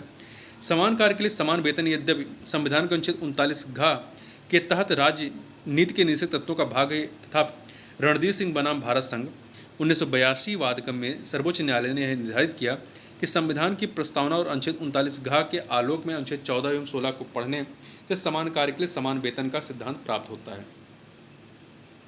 ठीक है, आगे चलते हैं। निम्नलिखित अधिकारों में से कौन सा अधिकार अनुच्छेद 19(1) डी के को अनुच्छेद 21 के साथ मिलाकर पढ़ने पर प्राप्त होता है? तो यह है एकांतता का अधिकार। देखिए, इन चारों में से किसी भी अधिकार को उल्लेख अलग से अथवा स्पष्टतः मूल अधिकारों में नहीं किया गया, ना ही शरण पाने का, ना एकांतता का, ना सूचना प्राप्त करने का, ना विदेश यात्रा का। ठीक है, किंतु उच्चतम न्यायालय ने अपने सृजनात्मक निर्वचन द्वारा इन चारों अधिकारों को मूल अधिकारों में निहित माना है, चाहे विदेश यात्रा का अधिकार हो, शरण पाने का अधिकार, एकांतता का अधिकार और सूचना प्राप्त करने का अधिकार। ठीक है, विशेषकर अनुच्छेद 21 के प्राण और दैहिक स्वतंत्रता के संरक्षण, protection of life and personal liberty के अधिकार के अंतर्गत इन चारों अधिकारों को भी विभिन्न निर्णयों के तहत शामिल माना गया है। ठीक है, थोड़ी सी यहाँ पे व्याख्या लंबी है, पढ़ लेते हैं। देखिए, गोविंद बनाम मध्य प्रदेश राज्यवाद 1975 तथा मलक सिंह एवं अन्य बनाम पंजाब एवं हरियाणा वाद 1980 आदि में सर्वोच्च न्यायालय द्वारा यह अभी निर्धारित किया गया कि संविधान के अनुच्छेद 19(1) डी में क्या है, भारत के राज्य क्षेत्र में सर्वत्र अबाध आचरण संचरण का अधिकार को अनुच्छेद 21 जो कि जीवन का अधिकार है से मिलाकर पढ़ने पर एकांतता या निजता का अधिकार, राइट टू प्राइवेसी प्राप्त होता है। उल्लेखनीय कि जस्टिस के एस पुट्टास्वामी बनाम भारत संघवाद आधार मामले में, जो आधार आप इस्तेमाल करते हैं, में भी अगस्त 2017 में सर्वोच्च न्यायालय की 9 सदस्यीय संविधान पीठ ने निजता के अधिकार को संविधान के अनुच्छेद 21 में अंतर्निहित तथा संविधान के भाग 3 द्वारा गारंटीकृत स्वतंत्रताओं का भाग मानते हुए इसे स्पष्ट संवैधानिक संरक्षण प्रदान किया। उच्चतम न्यायालय ने विकल्पों में दिए गए उपयुक्त 4 अधिकारों के अतिरिक्त, जो 4 अधिकार यहाँ पे दिए गए थे आपको, यहाँ पे देखिए, विदेश यात्रा का, शरण पाने का, एकांतता का और सूचना प्राप्त करने का अधिकार, तो इन चारों के अतिरिक्त अनेक अधिकारों को भी अपने विभिन्न निर्णयों में अनुच्छेद 21 के अंतर्गत माना। कौन कौन से? अच्छे पर्यावरण का अधिकार, शीघ्र विचारण का अधिकार, विधिक सहायता का अधिकार, एकांत कारावास के विरुद्ध अधिकार, पैर में डंडा बेड़ी डालने के विरुद्ध अधिकार, फांसी में विलंब के विरुद्ध अधिकार, अभिरक्षा में हिंसा के विरुद्ध अधिकार, पीने योग्य शुद्ध जल का अधिकार, अच्छी सड़कों का अधिकार, प्रतिष्ठा का अधिकार, एक चिकित्सक द्वारा घायल को चिकित्सीय सहायता प्राप्त करने का अधिकार, कार्यस्थल पर महिलाओं के लैंगिक उत्पीड़न के विरुद्ध अधिकार। निजता के अधिकार को जीवन एवं व्यक्तिगत स्वतंत्रता के अधिकार के अंतर्भूत भाग के रूप में संरक्षित किया जाता है। भारत के संविधान में निम्नलिखित में से किससे उपयुक्त कथन सही एवं समुचित ढंग से अर्थित होता है? तो यह अनुच्छेद 21 एवं भाग 3 में गारंटी दी गई स्वतंत्रताओं के आधार पर। देखिए, उपयुक्त दिया गया कथन अनुच्छेद 21 एवं भाग 3 में गारंटी की गई स्वतंत्रताओं के अंतर्गत सही एवं समुचित ढंग से अर्थित होता है। 24 अगस्त 2017 को सर्वोच्च न्यायालय की 9 सदस्यीय संविधान पीठ ने भी निजता के अधिकार को मौलिक अधिकार का दर्जा प्रदान किया तथा यह कहा कि निजता का अधिकार जीवन एवं व्यक्तिगत स्वतंत्रता के अधिकार के अंतर्भूत भाग के रूप में संरक्षित है। अगला है आपका, भारत के संविधान के किस अनुच्छेद के अंतर्गत निजता का अधिकार संरक्षित है? तो तो ये अनुच्छेद 21 के तहत है। अनुच्छेद 21 भारत के संविधान का कौन सा अनुच्छेद अपनी पसंद के व्यक्ति से विवाह करने कि किसी व्यक्ति के अधिकार को संरक्षण प्रदान करता है? अनुच्छेद 21। 27 मार्च 2018 को गैर सरकारी संगठन शक्ति वाहिनी बनाम भारत संघवाद में उच्चतम न्यायालय ने जीवन साथी चुनने के अधिकार को मूल अधिकार मानते हुए इसे अनुच्छेद 21 में निहित माना था। निम्नलिखित में से कौन संविधान के अनुच्छेद 21 के दायरे में नहीं आता है? 21 के एक चिकित्सक द्वारा घायल को चिकित्सकीय सहायता देना, ये आता है। कार्यस्थल पर महिलाओं का लैंगिक उत्पीड़न, ये भी आता है। पानी की गुणवत्ता को दूषित करना, ये भी आता है। परंतु मृत्युदंड इसके तहत 21 के तहत आपको नहीं दिया गया है। जगमोहन सिंह बनाम स्टेट ऑफ उत्तर प्रदेश के मामले में सर्वोच्च न्यायालय की 5 सदस्यीय पीठ ने मृत्युदंड को अनुच्छेद 21 का उल्लंघनकारी मानने से इनकार कर दिया था। अतः स्पष्ट है कि मृत्युदंड अनुच्छेद 21 के दायरे में नहीं आता है। अगला है, निम्न से कौन सा एक अधिकार राष्ट्रीय आपातकाल तक में भी समाप्त या सीमित नहीं किया जा सकता है? पहला, देश के किसी भाग में निवास तथा बचने की स्वतंत्रता का अधिकार बिल्कुल सीमित हो सकता है। दूसरा, व्यक्तिगत स्वतंत्रता तथा जीवन का अधिकार, ये सीमित नहीं हो सकता है। बी वाला, ठीक है, जीवन का अधिकार सीमित नहीं होगा। सी, भारत के संपूर्ण क्षेत्र में आबाद भ्रमण की स्वतंत्रता का अधिकार, ये सीमित हो सकता है। वृत्ति एवं उपजीविका की स्वतंत्रता का अधिकार, ये भी सीमित हो सकता है। ठीक है, देखिए 44वें संविधान संशोधन 1978 के बाद अनुच्छेद 21 में प्रदत्त प्राण एवं दैहिक स्वतंत्रता का मौलिक अधिकार, जीवन का अधिकार, राष्ट्रीय आपातकाल की स्थिति में भी सीमित या समाप्त नहीं किया जा सकता। ऐसा किया गया, मतलब बदलाव किया गया। ज्ञातव्य है कि अनुच्छेद 352 के तहत राष्ट्रीय आपातकाल घोषित हुआ है तो अनुच्छेद 359 के तहत राष्ट्रपति के आदेश से कोई या सभी मूल अधिकार स्थगित किए जा सकते हैं। परंतु अनुच्छेद 21 तथा अनुच्छेद 20 में क्या है? अपराधों के लिए दोष सिद्धि के संबंध में संरक्षण को स्थगित नहीं किया जा सकता। उल्लेखनीय कि यदि युद्ध एवं बाह्य आक्रमण के तहत के कारण आपात घोषित हुआ है तो अनुच्छेद 358 के प्रावधानों के तहत अनुच्छेद 19 द्वारा प्रदत्त मूल अधिकार, चाहे वो वाक स्वतंत्र है आदि विषय कुछ अधिकारों का संरक्षण स्वतः निलंबित हो जाता है। ठीक है, अगला है, उच्चतम न्यायालय के किस मामले के निर्णय के कारण संविधान के अनुच्छेद 21 के कार्यक्षेत्र का विस्तार कर शिक्षा के अधिकार को इसमें शामिल किया गया? उन्नीकृष्णन बनाम आंध्र प्रदेश वाद के बाद उच्चतम न्यायालय ने वर्ष 1993 में 14 वर्ष तक की आयु के बच्चों के लिए निःशुल्क शिक्षा के अधिकार के रूप में उन्नीकृष्णन और अन्य बनाम आंध्र प्रदेश राज्य एवं अन्य वाद में तो अधिकार के रूप में यह कहते हुए संगठित किया, इस देश के नागरिक को शिक्षा का मौलिक अधिकार प्राप्त है। यह अधिकार अनुच्छेद 21 में 21 से निकलता है। हालांकि यह एक निरपेक्ष अधिकार नहीं, इसकी विषय वस्तु और मापदंडों को अनुच्छेद 45 और 41 के आलोक में निर्धारित करना पड़ेगा। अगला है, 6 वर्ष की आयु से 14 वर्ष की आयु के बीच के सभी बच्चों या शिशुओं को शिक्षा का अधिकार है। एक ये मूल अधिकार है 21A के तहत। ठीक है, 86वें संविधान संशोधन अधिनियम 2002 के द्वारा प्राथमिक शिक्षा को मूल अधिकार बना दिया गया। इसके द्वारा संविधान के भाग 3 में नया अनुच्छेद 21 का जोड़ा गया, जिसके अनुसार अनुच्छेद 6 से 14 वर्ष की जिसके अनुसार राज्य 6 से 14 वर्ष की आयु के बच्चों हेतु निःशुल्क और अनिवार्य शिक्षा की व्यवस्था करेगा। साथ ही अनुच्छेद 45 के संशोधित निर्देशक तत्व के अनुसार राज्य 6 वर्ष तक की आयु पूर्ण करने तक सभी बच्चों को आरंभिक शिशुत्व देखरेख तथा शिक्षा उपलब्ध कराने का प्रयत्न करेगा। इसी अनुक्रम में शिक्षा का अधिकार अधिनियम 2009 संसद द्वारा पारित किया गया, जो तत्संबंधी संविधान संशोधन के साथ 1 अप्रैल 2010 से प्रभावी हुआ। शिक्षा का अधिकार मानवाधिकार भी है।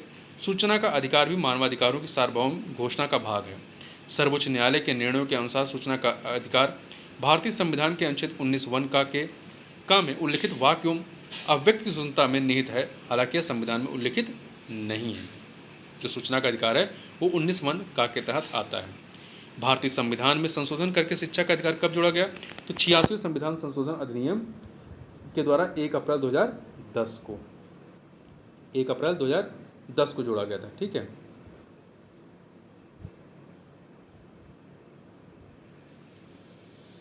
एक सेकेंड, यहाँ देखिए 1 अप्रैल 2010 से ये प्रभावी होता है। ठीक है, निम्न में से कौन सा एक मानव अधिकार भारतीय संविधान के अंतर्गत मौलिक अधिकार भी है? तो ये आपका शिक्षा का अधिकार, ये मौलिक अधिकार भी है। कथन कारण का प्रश्न है यहाँ पर। देखिए कथन क्या है? राज्य 6 से 14 वर्ष के सभी बच्चों को निःशुल्क एवं अनिवार्य शिक्षा प्रदान करेगा। सही है। कारण, एक प्रजातांत्रिक समाज में शिक्षा का अधिकार मानवाधिकार के रूप में विकास के अधिकार की व्याख्या के लिए अपरिहार्य है। तो कथन कारण यहाँ पर दोनों सही हैं और व्याख्या भी हो रहा है, इसलिए यहाँ पर ए ऑप्शन हो जाएगा। ठीक है, ए ऑप्शन यहाँ पर हो जाएगा। देखिए, संविधान के भाग 3 के अनुच्छेद 21 का के अनुसार राज्य 6 से 14 वर्ष के आयु के सभी बच्चों को निःशुल्क एवं अनिवार्य शिक्षा प्रदान करेगा। शिक्षा का अधिकार एक महत्वपूर्ण मानवाधिकार भी है। एक प्रजातांत्रिक समाज में यह मानवाधिकार के रूप में विकास के अधिकार की व्याख्या के लिए अपरिहार्य है। व्यक्तित्व के विकास के लिए शिक्षा भी अनिवार्य है। अगला प्रश्न है कि भारत के संविधान में शोषण के विरुद्ध अधिकार द्वारा निम्नलिखित में से कौन से परिकल्पित हैं। यहाँ पे 4 चीज़ें दी गई। पहला है मानव देह का व्यापार और बंधुआ मजदूरी बेगारी का निषेध, ये इसमें है। दूसरा, अस्पृश्यता का उन्मूलन, ये आपका शोषण के विरुद्ध अधिकार के तहत नहीं आता है। तीसरा, अल्पसंख्यकों के हितों की सुरक्षा, ये भी नहीं आता है। चौथा, कारखानों और खदानों में बच्चों के नियोजन का निषेध, ये आता है। तो पहला और चौथा ही इसके तहत आपका आएगा, तो सी ऑप्शन हो जाएगा। देखिए, भारतीय संविधान के भाग 3 मौलिक अधिकारों के अंतर्गत अनुच्छेद 23 तथा अनुच्छेद 24 के तहत शोषण के विरुद्ध अधिकार का उल्लेख किया गया है। 23 के तहत मानव के दुर्व्यापार और श्रम का प्रतिषेध किया गया था। अनुच्छेद 24 के तहत कारखानों आदि में बालकों के नियोजन का प्रतिषेध किया गया है। तो पहला और चौथा सही हो जाएगा। भारतीय संविधान का कौन सा अनुच्छेद बच्चों के शोषण के विरुद्ध मौलिक अधिकार संबंधित है? तो अनुच्छेद 24 है। अनुच्छेद 24 के अनुसार 14 वर्ष से कम आयु के किसी भी बालक को किसी कारखाने या खान में काम करने के लिए नियोजित नहीं किया जाएगा या किसी अन्य परिसंकट में नियोजन में नहीं लगाया जाएगा। भारत के संविधान का अनुच्छेद 24 जोखिमपूर्ण कार्यों से संबंधित कारखानों में बालकों के नियोजन को निषेध करता है। ऐसा निषेध जो है ये क्या है? ये पूर्ण निषेध है। ये पूर्ण निषेध है। ठीक है, आगे चलते हैं। अगला प्रश्न है आपका कि भारत के संविधान के अंतर्गत कौन सा अनुच्छेद कारखानों में बालकों के नियोजन का प्रतिषेध करता है? तो अनुच्छेद 24 करता है। मूल अधिकारों संबंधित संविधान के निम्नलिखित अनुच्छेदों में से कौन सा एक प्रत्यक्ष रूप से बालकों के शोषण संबंध है? अनुच्छेद 24। ICCPR के अनुच्छेद द्वारा बाल अधिकार को सुरक्षित किया गया किसके तहत? अनुच्छेद 24 के तहत। ICCPR यानी international covenant on civil and political rights के अनुच्छेद 24 द्वारा बाल अधिकार को सुरक्षित किया गया है। उल्लेखनीय के भारत के संविधान के अनुच्छेद 24 के द्वारा भी बाल अधिकार का संरक्षण किया गया है।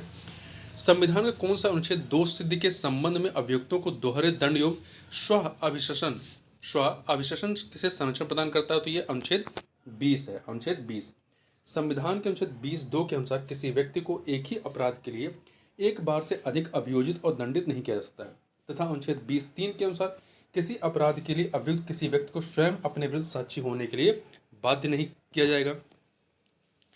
किसी अपराध के अभियुक्त को स्वयं अपने विरुद्ध गवाह बनने के लिए बाध्य नहीं किया जा सकता है। भारतीय संविधान के किस अनुच्छेद में यहाँ प्रावधान है? तो 20(3) में। 20(3) में है। ऊपर अभी हम लोगों ने देखा, यहाँ पर 20(3) ये ऑप्शन हो जाएगा। ठीक है, किसी व्यक्ति को एक ही अपराध के लिए एक बार से अधिक अभियोजित और दंडित नहीं किया जाएगा। उपरोक्त अपराधों के लिए दोषसिद्धि के संबंध में उपरोक्त संरक्षण किस अनुच्छेद के अंतर्गत दिया गया? 20(2) में है। 20(2) मतलब 20, अनुच्छेद 20। निम्नलिखित में से कौन भारतीय संविधान के अनुच्छेद 20 का हिस्सा नहीं है? तो इसका हिस्सा देखिए, दोहरे दंड की धारा है, कायोत्तर विधि है, स्वयं अपने विरुद्ध साक्षी होने से निषेध है, परंतु यातना के विरुद्ध निषेध ये इसमें नहीं आता है। देखिए, संविधान के अनुच्छेद 20 अपराधों के लिए दोष सिद्धि के संबंध में संरक्षण की बात करता है के तहत यातना के विरुद्ध निषेध शामिल नहीं है, जबकि दोहरे दंड की धारा ये 20(2) में है। कायोत्तर विधि मतलब एक्स पोस्ट फैक्टो लॉ ये अनुच्छेद 20(1) में है तथा स्वयं अपने विरुद्ध साक्षी होने से निषेध ये अनुच्छेद 20(3) में है, इसका हिस्सा है।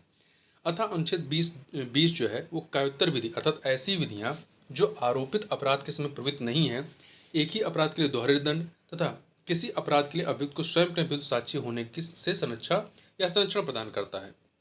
अगला है बंदी बनाए गए व्यक्ति के मौलिक अधिकारों की रक्षा किस अनुच्छेद से प्रदत्त है? तो अनुच्छेद 22 से। अनुच्छेद 22 संविधान के अनुच्छेद 22 में कुछ दशाओं में गिरफ्तारी और निरोध से संरक्षण प्रदान किया गया है।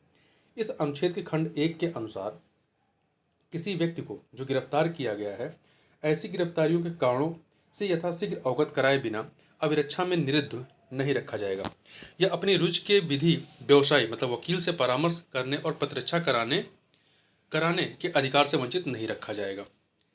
यहाँ पे देखते हैं निम्नलिखित में से कौन सा सुमेलित नहीं है ये बताना। देखिए अनुच्छेद 22(1) इसमें स्वयं की पसंद के अधिवक्ता द्वारा प्रतिरक्षा का अधिकार है, सही है। अनुच्छेद 22(4) दूसरे में निवारक निरोध का उपबंध करने वाली कोई विधि 3 माह से अधिक निरुद्ध किया जाना प्राधिकृत नहीं करेगी, ये सही है। 22(2) में संसद विधि द्वारा उन परिस्थितियों का निर्धारण कर सकेगी जिसके अंतर्गत 3 माह से अधिक निरुद्ध किया जा सकेगा, ये 22(2) में नहीं है, ये 22(2) में नहीं है, ये 22(7) में है। किसमें है? 22(7) में। तो यहाँ पे सी वाला सही नहीं है। अनुच्छेद 22(1) में गिरफ्तार किए गए व्यक्ति को गिरफ्तारी के कारणों को यथासंभव शीघ्र बताए बिना अभिरक्षा में नहीं रखा जाएगा।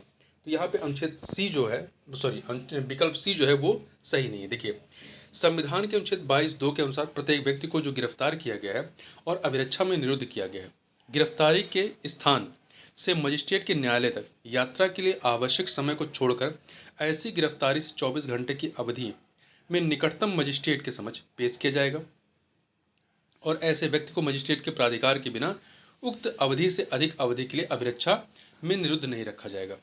अनुच्छेद 22(7) में क्या है? यह प्रावधानित करता है कि संसद विधि द्वारा उन परिस्थितियों का निर्धारण कर सकेगी जिसके अंतर्गत 3 माह से अधिक निरुद्ध किया जा सकेगा। अगला है प्रत्यक्ष बंदीकरण अधिनियम के अंतर्गत एक व्यक्ति बिना मुकदमा चलाए बंदी बनाया जा सकता है कितने दिन के लिए? 3 माह के लिए। 3 माह के लिए, ठीक है। देखिए अनुच्छेद 22(4) के अनुसार यदि निरोध 3 माह से अधिक के लिए है तो वह मामला सलाहकार बोर्ड को निर्देशित किया जाना चाहिए। ऐसे व्यक्ति को निरोध में तभी रखा जा सकेगा जब सलाहकार बोर्ड का यह मत हो कि ऐसे निरोध के लिए पर्याप्त आधार हैं। प्रिवेंटिव डिटेंशन के अंतर्गत एक व्यक्ति को बिना मुकदमा चलाए बंदी बनाकर रखा जा सकता है कितना? 3 माह तक, ठीक है, 3 माह। बी ऑप्शन हो जाएगा। देखिए भारत में निवारक निरोध प्रिवेंटिव डिटेंशन के अंतर्गत एक व्यक्ति को बिना मुकदमा चलाए मतलब बगैर न्यायिक सलाहकार बोर्ड के प्रतिवेदन के अधिकतम 3 माह तक रखा जा सकता है। अनुच्छेद 22(4) में ऐसा प्रावधान है। बंदी बनाए रखा जा सकता है। हालांकि अनुच्छेद 22(7) के तहत संसद द्वारा बनाई गई किसी विधि के तहत निर्धारित मामलों तथा निर्धारित अधिकतम अवधि के संदर्भ में यह बात लागू नहीं होगी, तो 3 माह से अधिक तक के लिए भी प्रावधान हो सकता है। अगला है निम्नलिखित कथनों पर विचार कीजिए। यहाँ पे 3 कथन है, बताना इनमें से सत्य कौन से, कितने कथन सत्य हैं। पहला, भारत के संविधान के अनुसार केंद्र सरकार का यह एक दायित्व है कि वह राज्यों को आंतरिक विक्षोभों से बचाए, ये कथन सही है। भारत का संविधान राज्यों को निवारक निरोध में रखे जा रहे किसी व्यक्ति को विधिक काउंसलेस उपलब्ध कराने से छूट प्रदान करता नहीं।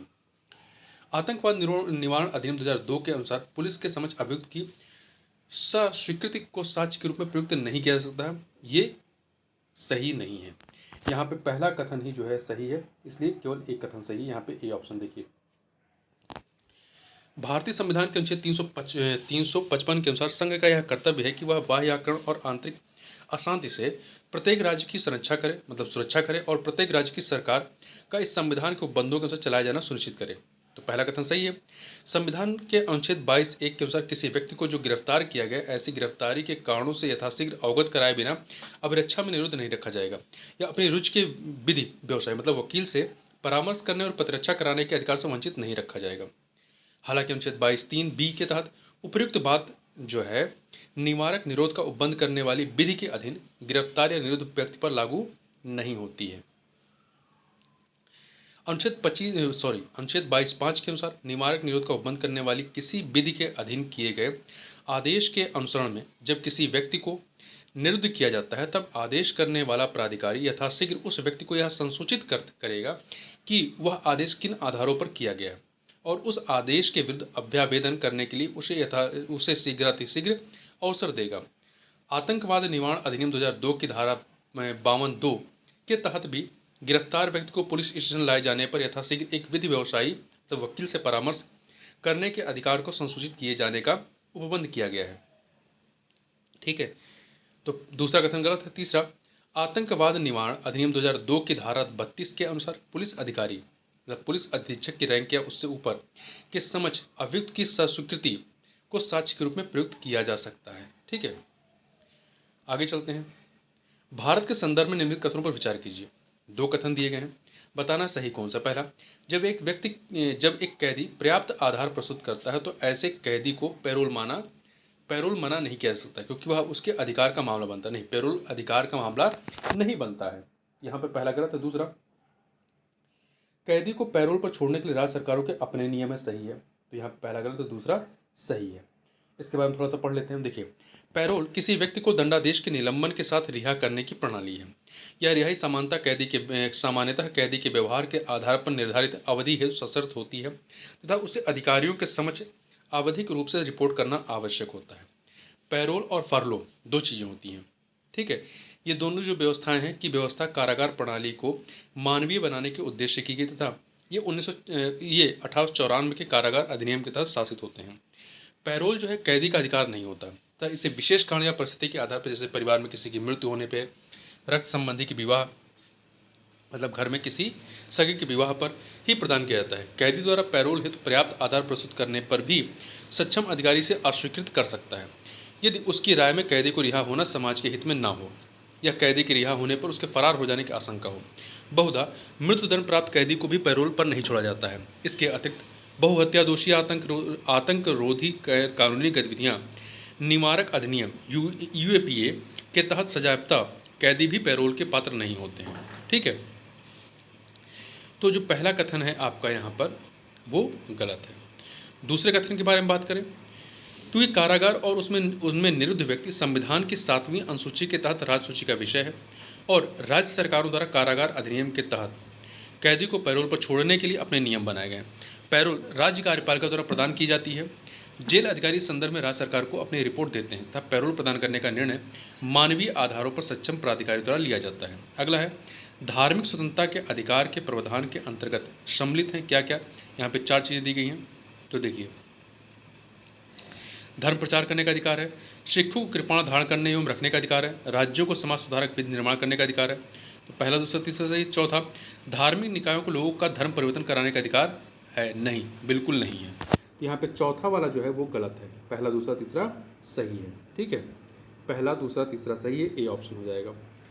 देखिए, धार्मिक स्वतंत्रता के मौलिक अधिकार के प्रावधानों के अंतर्गत धर्म प्रचार करने का अधिकार एवं राज्यों को समाज सुधारक विधि निर्माण करने का अधिकार अनुच्छेद 25 में दिया गया है तथा सिखों को कृपाण धारण करने एवं रखने का अधिकार अनुच्छेद 25 का जो स्पष्टीकरण है एक उसमें है। धार्मिक निकायों को लोगों का धर्म परिवर्तन कराने का अधिकार धार्मिक स्वतंत्रता के अधिकार में शामिल नहीं है। अगला है, संविधान के किस अनुच्छेद के अंतर्गत सिखों द्वारा कृपाण धारण करना धार्मिक स्वतंत्रता का अंग माना गया। अनुच्छेद 25 में, अनुच्छेद 25 के स्पष्टीकरण 1 में। भारतीय संविधान के अनुच्छेद 25 का संबंध किससे है, तो ये जो है धर्म की स्वतंत्रता से है। भारतीय संविधान के अनुच्छेद 25 में प्रयुक्त हिंदू शब्द किसे सम्मिलित नहीं करता, ये बौद्धों को सम्मिलित करता है, बौद्ध, जैन, सिखों को, परंतु पारसियों को इसमें सम्मिलित नहीं करता है, ठीक है। संविधान के अनुच्छेद 25 के अनुसार धर्म स्वातंत्र्य का अधिकार किसके अधीन नहीं है, तो ये किसके अधीन नहीं है। तो देखिए, ये आपका एक सेकेंड, सार्वजनिक व्यवस्था, स्वास्थ्य, सदाचार के अधीन है, परंतु मानववाद के अधीन नहीं है। संविधान के अनुच्छेद 25(1) के अनुसार लोक व्यवस्था, सदाचार और स्वास्थ्य के उपबंधों के अधीन रहते हुए सभी व्यक्तियों को अंतःकरण की स्वतंत्रता का और धर्म के अबाध रूप से मानने, आचरण करने और प्रचार करने का समान अधिकार होगा, अतः इसमें मानववाद सम्मिलित नहीं है। अगला है, संविधान के अनुच्छेद 26 में धार्मिक कार्यों के प्रबंध की स्वतंत्रता पर क्या प्रतिबंध लगाया गया है। 26 में धार्मिक कार्यों के प्रबंध की स्वतंत्रता पर क्या प्रतिबंध लगाया गया है, तो इसमें जो प्रतिबंध है लोक व्यवस्था के आधार पर है, सदाचार के आधार पर है और स्वास्थ्य के आधार पर है। जो प्रतिबंध है वो लोक व्यवस्था, सदाचार और स्वास्थ्य के आधार पर लगा सकते हैं। राष्ट्रीय सुरक्षा, शिक्षा, धर्मनिरपेक्षता इसमें नहीं आएगा। तो 1, 4 और 5 निम्नलिखित में से कौन सुमेलित नहीं है, कौन सा सुमेलित नहीं। देखिए, अनुच्छेद 23 मानव के दुर्व्यापार एवं बलात् श्रम का प्रतिबंध करता है, सही है। 24 कारखानों आदि में बालकों के नियोजन का प्रतिषेध है, सही है। 26 में धार्मिक कार्यों के प्रबंध की स्वतंत्रता है, सही है। अनुच्छेद 29 में शिक्षण संस्थानों की स्थापना और प्रशासन करने का अल्पसंख्यक वर्गों का अधिकार ये नहीं है। 29 में ये नहीं है, ये किसमें है, अनुच्छेद 30 में है, ना कि 29 में। तो डी वाला गलत है। अनुच्छेद 29 अल्पसंख्यक वर्गों के हितों के संरक्षण से है, अल्पसंख्यक वर्गों के हितों संरक्षण से है, ठीक है। आगे चलते हैं। अगला प्रश्न है आपका कि निम्नलिखित युग्मों में से कौन सा सही सुमेलित नहीं है। देखिए, 23 में क्या है, मानव के दुर्व्यापार तथा बलात्श्रम का प्रतिषेध, सही है। 29 में अल्पसंख्यक वर्गों के हितों का संरक्षण है, सही है। 32 में संवैधानिक उपचारों का अधिकार, सही है। 31 में शिक्षा संस्थानों की स्थापना तथा प्रशासन करने का अल्पसंख्यक वर्ग का अधिकार नहीं, ये 30 में है, आर्टिकल 30 में है। ठीक है, 31 में क्या है थोड़ा देखें। देखिए अनुच्छेद 31 संपत्ति का अनिवार्य अर्जन संबंधी था, जिसको 44वें संविधान संशोधन अधिनियम 1978 द्वारा निरसित कर दिया गया। ठीक, आगे चलते हैं। भारतीय संविधान का कौन सा अनुच्छेद अल्पसंख्यकों को अपनी मनपसंद शिक्षण संस्थाओं को स्थापित एवं संचालित करने के अधिकार का संरक्षण प्रदान करता है? तो अनुच्छेद 30। देखिए भारतीय संविधान के अनुच्छेद 30 के तहत अपनी रुचि की शिक्षा संस्थाओं की स्थापना और प्रशासन करने का अधिकार धर्म या भाषा पर आधारित सभी अल्पसंख्यक वर्गों को प्रदान किया गया है। भारतीय संविधान के निम्नलिखित में से किस अनुच्छेद में यह व्यवस्था की गई है कि सभी अल्पसंख्यकों को अपनी रुचि की शिक्षण संस्थाओं की स्थापना और प्रशासन का अधिकार अनुच्छेद 30 में किया गया है? कथन कारण का प्रश्न है अगला। कथन कारण का प्रश्न, देखिए कथन क्या है, भारतीय संविधान का अनुच्छेद 30 अल्पसंख्यक वर्ग शब्द को परिभाषित नहीं करता, बिल्कुल नहीं करता है। कारण, संविधान केवल भाषाई और धार्मिक अल्पसंख्यक वर्ग को मान्यता प्रदान करता है। तो कथन सही है, परंतु कारण जो है आपका वो भी सही है, परंतु व्याख्या नहीं करता है, इसलिए यहाँ पर बी ऑप्शन हो जाएगा। देखिए भारतीय संविधान के अनुच्छेद 30(1) में कहा गया कि धर्म या भाषा पर आधारित सभी अल्पसंख्यक वर्गों को अपनी रुचि की शिक्षा संस्थाओं की स्थापना एवं प्रशासन करने का अधिकार होगा। अनुच्छेद 30(2) के अनुसार शिक्षा संस्थाओं को सहायता देने में राज्य किसी शिक्षा संस्था के विरुद्ध इस आधार पर विभेद नहीं करेगा कि वह धर्म या भाषा पर आधारित किसी अल्पसंख्यक वर्ग के प्रबंध में है। स्पष्टता अनुच्छेद 30 में अल्पसंख्यक वर्ग शब्द को परिभाषित नहीं किया गया है तथा इसमें भाषाई और धार्मिक अल्पसंख्यक वर्ग को मान्यता प्रदान की गई है। ठीक है, आगे चलते हैं। भारतीय संविधान मान्यता देता है किसको? भाषाई और धार्मिक अल्पसंख्यकों को। तो सी ऑप्शन। निम्नलिखित में से किसको संविधान द्वारा मौलिक अधिकारों को लागू करने की शक्ति दी गई है? तो संसद को दी, सर्वोच्च न्यायालय एवं उच्च न्यायालयों को दी गई है। देखिए संविधान का अनुच्छेद 13 मूल अधिकारों के उल्लंघन के विरुद्ध न्यायालयों को न्यायिक पुनर्विलोकन की शक्ति प्रदान करता है। यह शक्ति उच्चतम न्यायालय के पास अनुच्छेद 32 के तहत है तथा उच्च न्यायालयों के पास अनुच्छेद 226 के तहत प्रदान की गई है। अपनी शक्ति के अधीन उच्चतम न्यायालयों, उच्च न्यायालय जो विधानमंडलों द्वारा पारित ऐसे किसी भी अधिनियम को असंवैधानिक घोषित कर सकते हैं जो संविधान के भाग 3 मतलब मूल अधिकार में दिए गए किसी भी उपबंध की असंगति में है। अगला है मौलिक अधिकारों का संरक्षक कौन है? तो न्यायपालिका है। न्यायपालिका है। संविधान के अंतर्गत मूल अधिकारों का संरक्षक कौन है? तो आपका कौन है? सर्वोच्च न्यायालय। सर्वोच्च न्यायालय, उच्च न्यायालय दोनों है। भारतीय संविधान के अंतर्गत निम्नलिखित में से किसे मूल अधिकारों का संरक्षक माना जाता है? तो न्यायपालिका को। निम्नलिखित में से किस एक को नागरिकों के मौलिक अधिकारों का रक्षक तथा भारत के संविधान का अभिभावक माना जाता है? उच्चतम न्यायालय को। निम्नलिखित कथनों में से कौन सा एक सही नहीं है? देखिए पहला, के.एम. मुंशी संविधान का प्रारूप बनाने वाली समिति के एक सदस्य थे, सही है। संविधान सभा द्वारा भारतीय संविधान स्वीकार किया गया, सही है। बलवंत राय मेहता समिति रिपोर्ट 1957 द्वारा पंचायती राज की संस्कृति की, सही है। संविधान के अंतर्गत मूल अधिकारों को संरक्षक भारत का राष्ट्रपति नहीं, न्यायपालिका सर्वोच्च न्यायालय है। यहाँ पे डी वाला ऑप्शन जो है वो सही नहीं है। ठीक है, निम्नलिखित में से कौन से अधिकार भारतीय संविधान के अनुच्छेद 32 के अंतर्गत प्रवर्तित किए जा सकते हैं? तो ये है आपका मौलिक अधिकार। ठीक है, मौलिक अधिकार भारतीय संविधान के अनुच्छेद 32 के अंतर्गत उच्चतम न्यायालय द्वारा परिवर्तित किए जा सकते हैं। यह अनुच्छेद मौलिक अधिकारों को परिवर्तित करने के लिए संवैधानिक उपचारों का प्रावधान करता है। अगला, निम्नलिखित में से किस एक अधिकार को डॉक्टर बी.आर. अम्बेडकर द्वारा संविधान की आत्मा कहा गया? तो ये आपका संवैधानिक उपचारों के अधिकार को, अनुच्छेद 32। Doctor B R. अम्बेडकर ने अनुच्छेद 32 अर्थात संवैधानिक उपचारों के अधिकार को संविधान की आत्मा कहा। उनका कथन है, यदि मुझसे पूछा जाए कि संविधान में कौन सा विशेष अनुच्छेद सबसे महत्वपूर्ण है जिसके बिना यह संविधान शून्य हो जाएगा, तो मैं इसके सिवाय किसी दूसरे अनुच्छेद का नाम नहीं लूँगा। यह संविधान की आत्मा है। यहाँ यह तथ्य उल्लेखनीय कि संविधान के उद्देशिका को भी संविधान की आत्मा माना गया है। संविधान का अनुच्छेद 32 संवैधानिक उपचार का अधिकार प्रदान करता है। इसका उद्देश्य मूल अधिकारों के संरक्षण हेतु गारंटी तथा प्रभावी, सुलभ और संज्ञेय उपचारों की व्यवस्था करना है। अगला है कथन कारण का यहाँ पर प्रश्न है। तो देखिए कथन है कि संविधान के अनुच्छेद 32 को डॉक्टर अंबेडकर ने इसकी आत्मा कहा, सही है। कारण, क्योंकि 32 जो है अनुच्छेद 32 मौलिक अधिकारों के अतिक्रमण के विरुद्ध प्रभावी उपचार का प्रावधान करता। तो यहाँ कथन कारण दोनों सही है और कारण जो है कथन की व्याख्या कर रहा है, स्पष्टीकरण कर रहा है। नीचे उच्चतम न्यायालय के मौलिक अधिकारों के हनन रोकने के लिए रिट जारी करने की शक्ति के संबंध में 2 कथन दिए गए हैं। बताना इनमें से सही कौन सा है। पहला, उच्चतम न्यायालय को यह शक्ति प्रदत्त है कि वह बंदी प्रत्यक्षीकरण, परमादेश, प्रतिषेध अधिकार, प्रतिषेध, अधिकार परीक्षा और उत्प्रेषण रिट जो भी मूल अधिकारों को लागू करने के लिए समुचित हो उस रिट का प्रयोग कर सकता है। सही है। संसद को अधिकार है कि वह कानून बनाकर किसी अन्य न्यायालय को अपनी आधिकारिक स्थानीय सीमाओं के भीतर उच्चतम न्यायालय की दी गई इन शक्तियों का प्रयोग कर सकती है। दो के दोनों कथन यहाँ पर सही हैं। डी ऑप्शन 1 और 2। देखिए व्याख्या पढ़ लेते हैं। तो पहला वाला कथन तो सही है। देखिए दूसरे के लिए पढ़ लेते हैं। संविधान के अनुच्छेद 32 के खंड 3 के अनुसार यहाँ पे उच्चतम न्यायालय को प्रदत्त शक्तियों पर प्रभाव डाले बिना संसद उच्चतम न्यायालय द्वारा खंड 2 के अधीन प्रयोक्तव्य किन्हीं या सभी शक्तियों का किसी अन्य न्यायालय को अपनी अधिकारिता की स्थानीय सीमाओं के भीतर प्रयोग करने के लिए विधि द्वारा सशक्त कर सकेगी। अगला है, भारत के संविधान के किस अनुच्छेद के अंतर्गत भारत का उच्चतम न्यायालय नागरिकों के मूल अधिकारों के प्रवर्तन के लिए विभिन्न रिट जारी करने का अधिकार रखता है? तो अनुच्छेद 32 के तहत, और 226 में जो है वो हाई कोर्ट रखता है। ठीक है।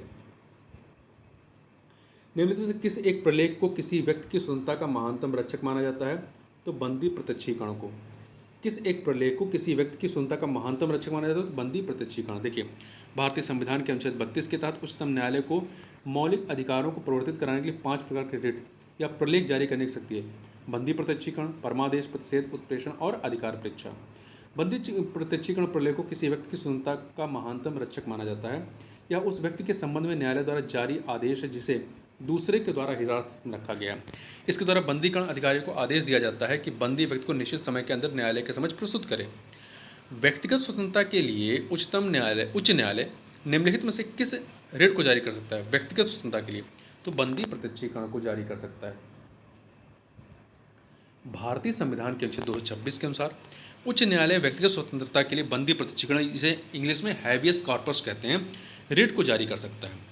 बंदी प्रत्यक्षीकरण का अर्थ है कि व्यक्ति को सशरीर उपस्थित करने की मांग या उस मामले में लागू होती है जहां किसी व्यक्ति के बारे में कहा जाता है कि उसे अवैध रूप से निरुद्ध किया गया है या निरोध को अवैध पाया जाता है। यदि निरोध को अवैध पाया जाता है तो निरुद्ध व्यक्ति को तत्क्षण आज़ाद कर दिया जाता है। चूँकि 44वें संविधान संशोधन के बाद अनुच्छेद 20 एवं 21 का आपात की घोषणा के काल में भी निलंबन नहीं किया जा सकता, अतः व्यक्तिगत स्वतंत्र की सुरक्षा के लिए यह एक अति महत्वपूर्ण रिट हो गई है।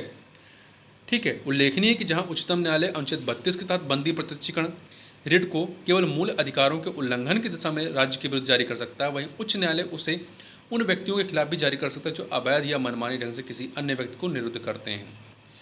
व्यक्तिगत स्वतंत्रता के अधिकार के लिए निम्नलिखित में से कौन सी रिट याचिका दायर की जाती है? तो यह है आपका हैबियस कॉर्पस या बंदी प्रत्यक्षीकरण। अगला यहाँ पे 4 चीज़ें इन्हें सुमेलित करना है। देखिए यहाँ पे जो व्याख्या उसको देख लेते हैं। बंदी प्रत्यक्षीकरण मतलब हमें सशरीर चाहिए, मतलब सशरीर उपस्थित करना। परमादेश हम आदेश देते हैं। प्रतिषेध अधीनस्थ न्यायालय का लेख होता है। उत्प्रेषण पूर्णतया सूचित कीजिए। अधिकार परीक्षा किस अधिकार से आप कार्य कर रहे हैं। ठीक है। निम्नलिखित में से कौन सा सही सुमेलित नहीं है? देखिए बंदी प्रत्यक्षीकरण to have the body of, सही है, सशरीर चाहिए। परमादेश बी कमांड हम आदेश देते हैं। प्रतिषेध टू बी सर्टिफाइड, नहीं, टू बी सर्टिफाइड ये आपका उत्प्रेषण में आएगा। ये प्रतिषेध में क्या है? अधीनस्थ न्यायालय का लेख, यहाँ पे सी वाला नहीं सही। अधिकार परीक्षा बाई व्हाट अथॉरिटी, किस अधिकार से। ठीक है। टू बी सर्टिफाइड उत्प्रेषण रेट के लिए प्रयुक्त शब्दार्थ है, ना कि प्रतिषेध रेट के लिए। ठीक है। तो टू बी सर्टिफाइड यहाँ पे जो है ये उत्प्रेषण के लिए, पूर्णतया सूचित कीजिए। आगे चलते हैं। निम्नलिखित संवैधानिक अधिक उपचारों में से किसे पोस्टमार्टम भी कहा जाता है? किसे पोस्टमार्टम कहा जाता है? उत्प्रेषण को। उत्प्रेषण रिट में उच्च और उच्चतम न्यायालय अधीनस्थ न्यायालयों द्वारा दिए गए किसी निर्णय की पुनः परीक्षा, री एग्जामिनेशन करते हैं। यह कार्य एक तरह का पोस्टमार्टम ही है। ठीक है। अगला है एक सेकेंड। एक ऐसी याचिका जो न्यायपालिका द्वारा जारी की जाती है तथा जिसमें कार्यपालिका से यह कहा जाता है कि वह ऐसा कार्य करे जो उसे प्रदत्त शक्तियों के अंतर्गत करना चाहिए था। यह रिट याचिका को क्या कहा जाता है? इसे मैंडमस कहते हैं। क्या कहते हैं? इसे मैंडमस कहते हैं। मैंडमस मतलब परमादेश कहते हैं, हम आदेश देते हैं। इस प्रकार इस याचिका द्वारा कार्यपालिका से उस कार्य को करने के लिए कहा जाता है जो उसे प्रदत्त शक्तियों के अंतर्गत अपने दायित्व के निर्वहन हेतु करना चाहिए। जब सर्वोच्च न्यायालय किसी व्यक्ति अथवा संस्था को उसके दायित्व के निर्वहन लेख जारी करता है उसे क्या कहते हैं? उसे परमादेश कहते हैं, मैंडमस कहते हैं। Mandamus, B option. अगला है, यहाँ पे 2 सूचियाँ हैं, इन्हें सुमेलित करना है। यहाँ पे व्याख्या देख लेते हैं। संस्कृत और शिक्षा संबंधी अधिकार किसमें? अनुच्छेद 29 से 30 में। संवैधानिक उपचारों का अधिकार 32 में। शोषण के विरुद्ध अधिकार 23 और 24 में है। समानता का अधिकार 14 से 18 तक है। दो सूचियां दी गई हैं, भारतीय संविधान का अनुच्छेद और दूसरे में क्या प्रावधान किया गया है। ठीक है, सुमेलित करना है, व्याख्या देख लीजिए। देखिए 16(2) में क्या है? किसी भी व्यक्ति के, यहाँ पर एक सेकंड मिलान कर लेते हैं, एक सेकंड रुक जाइए। अनुच्छेद 16(2) इसमें क्या है? किसी भी व्यक्ति के साथ उसके वंश, धर्म अथवा जाति के आधार पर सार्वजनिक नियुक्ति के मामले में भेदभाव नहीं किया जाएगा। तो ए को आप 2 से मिला दीजिए, ए को 2 से मिला दीजिए। अनुच्छेद 29(2), अनुच्छेद 29(2) जो है आप 4 पढ़िए। किसी भी नागरिक को धर्म, वंश, जाति, भाषा इनमें से किसी भी आधार पर राज्य द्वारा संपोषित अथवा राज्य से सहायता प्राप्त करने वाली किसी भी शैक्षिक संस्था में प्रवेश से वंचित नहीं किया जाएगा। तो बी को 4 से मिला दीजिए, बी को 4 से मिलाइए। और सी जो है अनुच्छेद 30(1), इसमें क्या है? सभी अल्पसंख्यकों को, चाहे वे धर्म के आधार पर हों या भाषा के आधार पर, अपनी पसंद की शैक्षिक संस्थाएं स्थापित करने और उन्हें संचालित करने का अधिकार होगा। तो सी को 3 से मिला दीजिए। फिर अनुच्छेद 31(1), ये किससे जाए मिला दीजिए? पहला देखिए, किसी भी व्यक्ति को कानून के प्राधिकार के सिवा उसकी संपत्ति से वंचित नहीं किया जाएगा। ठीक, इस प्रकार से मिलान हो गया। आगे चलते हैं। निम्न में से कौन सही सुमेलित नहीं है? मौलिक अधिकार और अनुच्छेद। अस्पृश्यता का अंत 17 में है। गिरफ्तारी और निरोध के विरुद्ध संरक्षण ये 23 में नहीं है, ये 22 में है। ठीक है, 23 में नहीं है, 23 में बलात् श्रम के संबंध में है। धर्म की स्वतंत्रता 25 में। अल्पसंख्यकों के हितों का संरक्षण 29 में है। यहाँ 2 सूचियाँ दी गई हैं, इन्हें हमें सुमेलित करना है। उपाधियों का निषेध अनुच्छेद 18, 3 से मिलाइए। धार्मिक मामलों के प्रबंध की स्वतंत्रता, ये जो है आपका अनुच्छेद 26 में है, तो ये आपका 4 से मिला दीजिए। अल्पसंख्यकों की भाषा का संरक्षण अनुच्छेद 29 में है, 1 से मिलाइए। शिक्षा का अधिकार अनुच्छेद 21 का में है, 21 का, तो 2 से मिला दीजिए। तो 3, 4, 1, 2, डी ऑप्शन।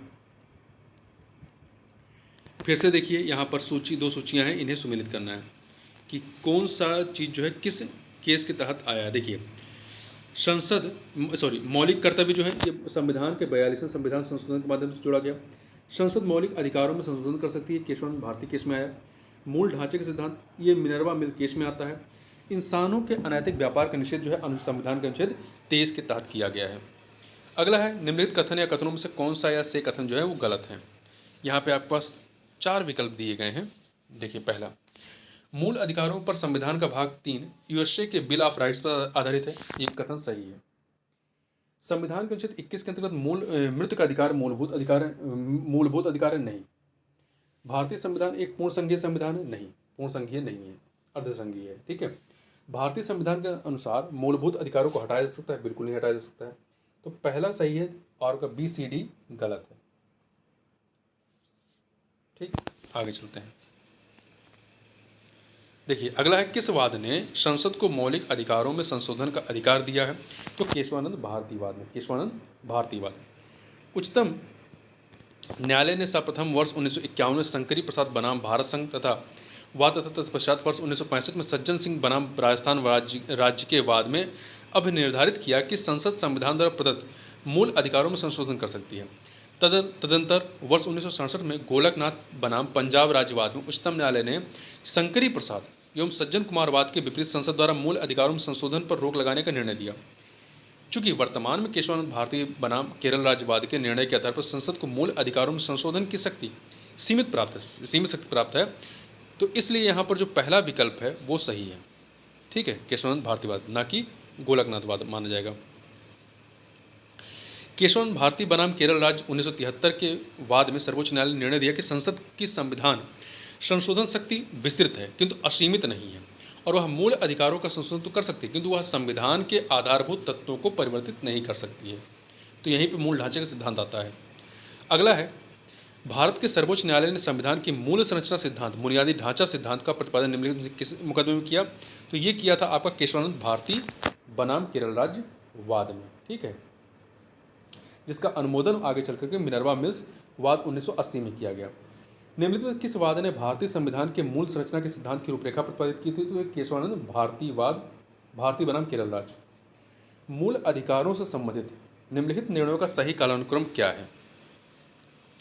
देखिए इसमें सबसे पहले आपका आता है क्या, A.K. गोपालन बनाम मद्रास राज्य, फिर इसके बाद गोलकनाथ बनाम पंजाब राज्य आता है, फिर आपका केशवानंद भारती बनाम केरल राज्य, फिर आपका लास्ट में आता है 1980 में मिनर्वा मिल्स बनाम भारत संघवाद। देखिए यहाँ पे देखिए, A.K. गोपालन बनाम मद्रास राज्य 1950, गोलकनाथ बनाम पंजाब राज्य 1967, केशवानंद भारती बनाम केरल राज्य 1973, मिनर्वा मिल्स बनाम भारत संघ 1980।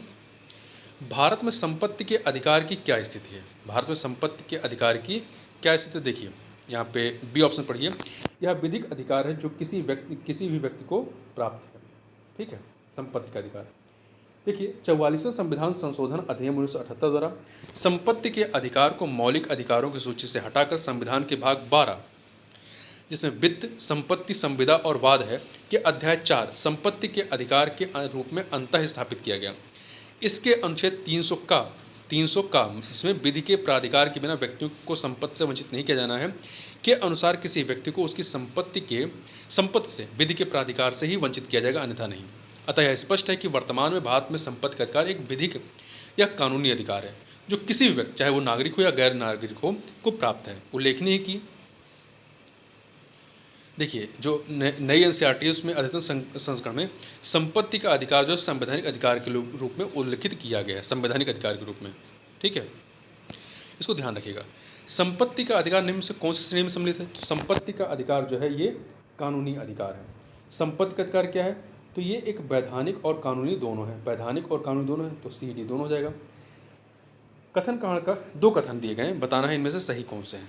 तो देखिए पहला, 44वें संविधान संशोधन अधिनियम 1978 द्वारा संपत्ति के अधिकार को मौलिक अधिकारों की सूची से हटा दिया गया, ये कथन सही है। दूसरा, संपत्ति के अधिकार को संविधान के भाग 12 में अनुच्छेद 300A के तहत विधिक अधिकार बना दिया गया, ये भी सही। 2 के दोनों कथन यहाँ पर सही है, सी ऑप्शन हो जाएगा 1, 2। वर्तमान समय में भारतीय संविधान के तहत संपत्ति का अधिकार क्या है, यह एक वैधानिक अधिकार है, वैधानिक अधिकार है। निम्नलिखित कथनों पर विचार कीजिए। 3 कथन दिए गए हैं, बताना इनमें से कौन से सही हैं।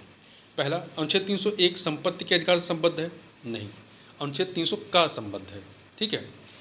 दूसरा, संपत्ति का अधिकार एक विधिक अधिकार है, संपत्ति का अधिकार एक विधिक अधिकार है किंतु यह मूल अधिकार नहीं है, ये आपका दूसरा वाला कथन सही है।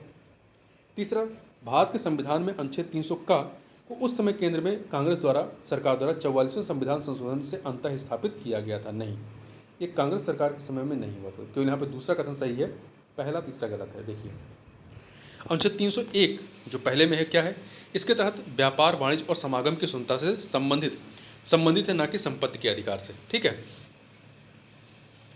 और दूसरा यहाँ पे देखिए, भारतीय संविधान का 44वां संविधान संशोधन 1978 में आता है, ये तत्कालीन जनता पार्टी की सरकार द्वारा किया गया था, ना कि कांग्रेस पार्टी के द्वारा।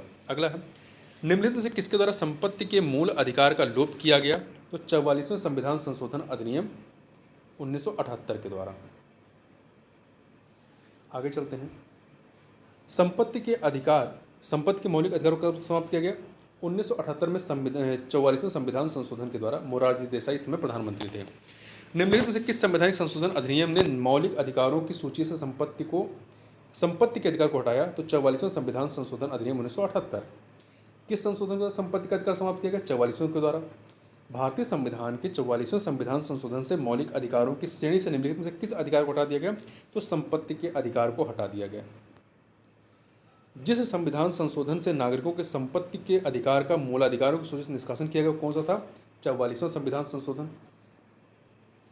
निम्नलिखित में से कौन सा मौलिक अधिकार नहीं है, समानता का अधिकार है, शोषण के विरुद्ध अधिकार है, धार्मिक स्वतंत्रता का अधिकार, परंतु संपत्ति का अधिकार मौलिक अधिकार नहीं है। निम्नलिखित में से कौन सा मूल अधिकार भारतीय संविधान में नागरिकों को नहीं दिया गया है, संवैधानिक प्रतिकार का अधिकार है, शांतिपूर्वक एकत्र होने का अधिकार है, देश भर में आज़ादी के साथ आने जाने का अधिकार, परंतु संपत्ति का अधिकार जो है मूल अधिकार नहीं है।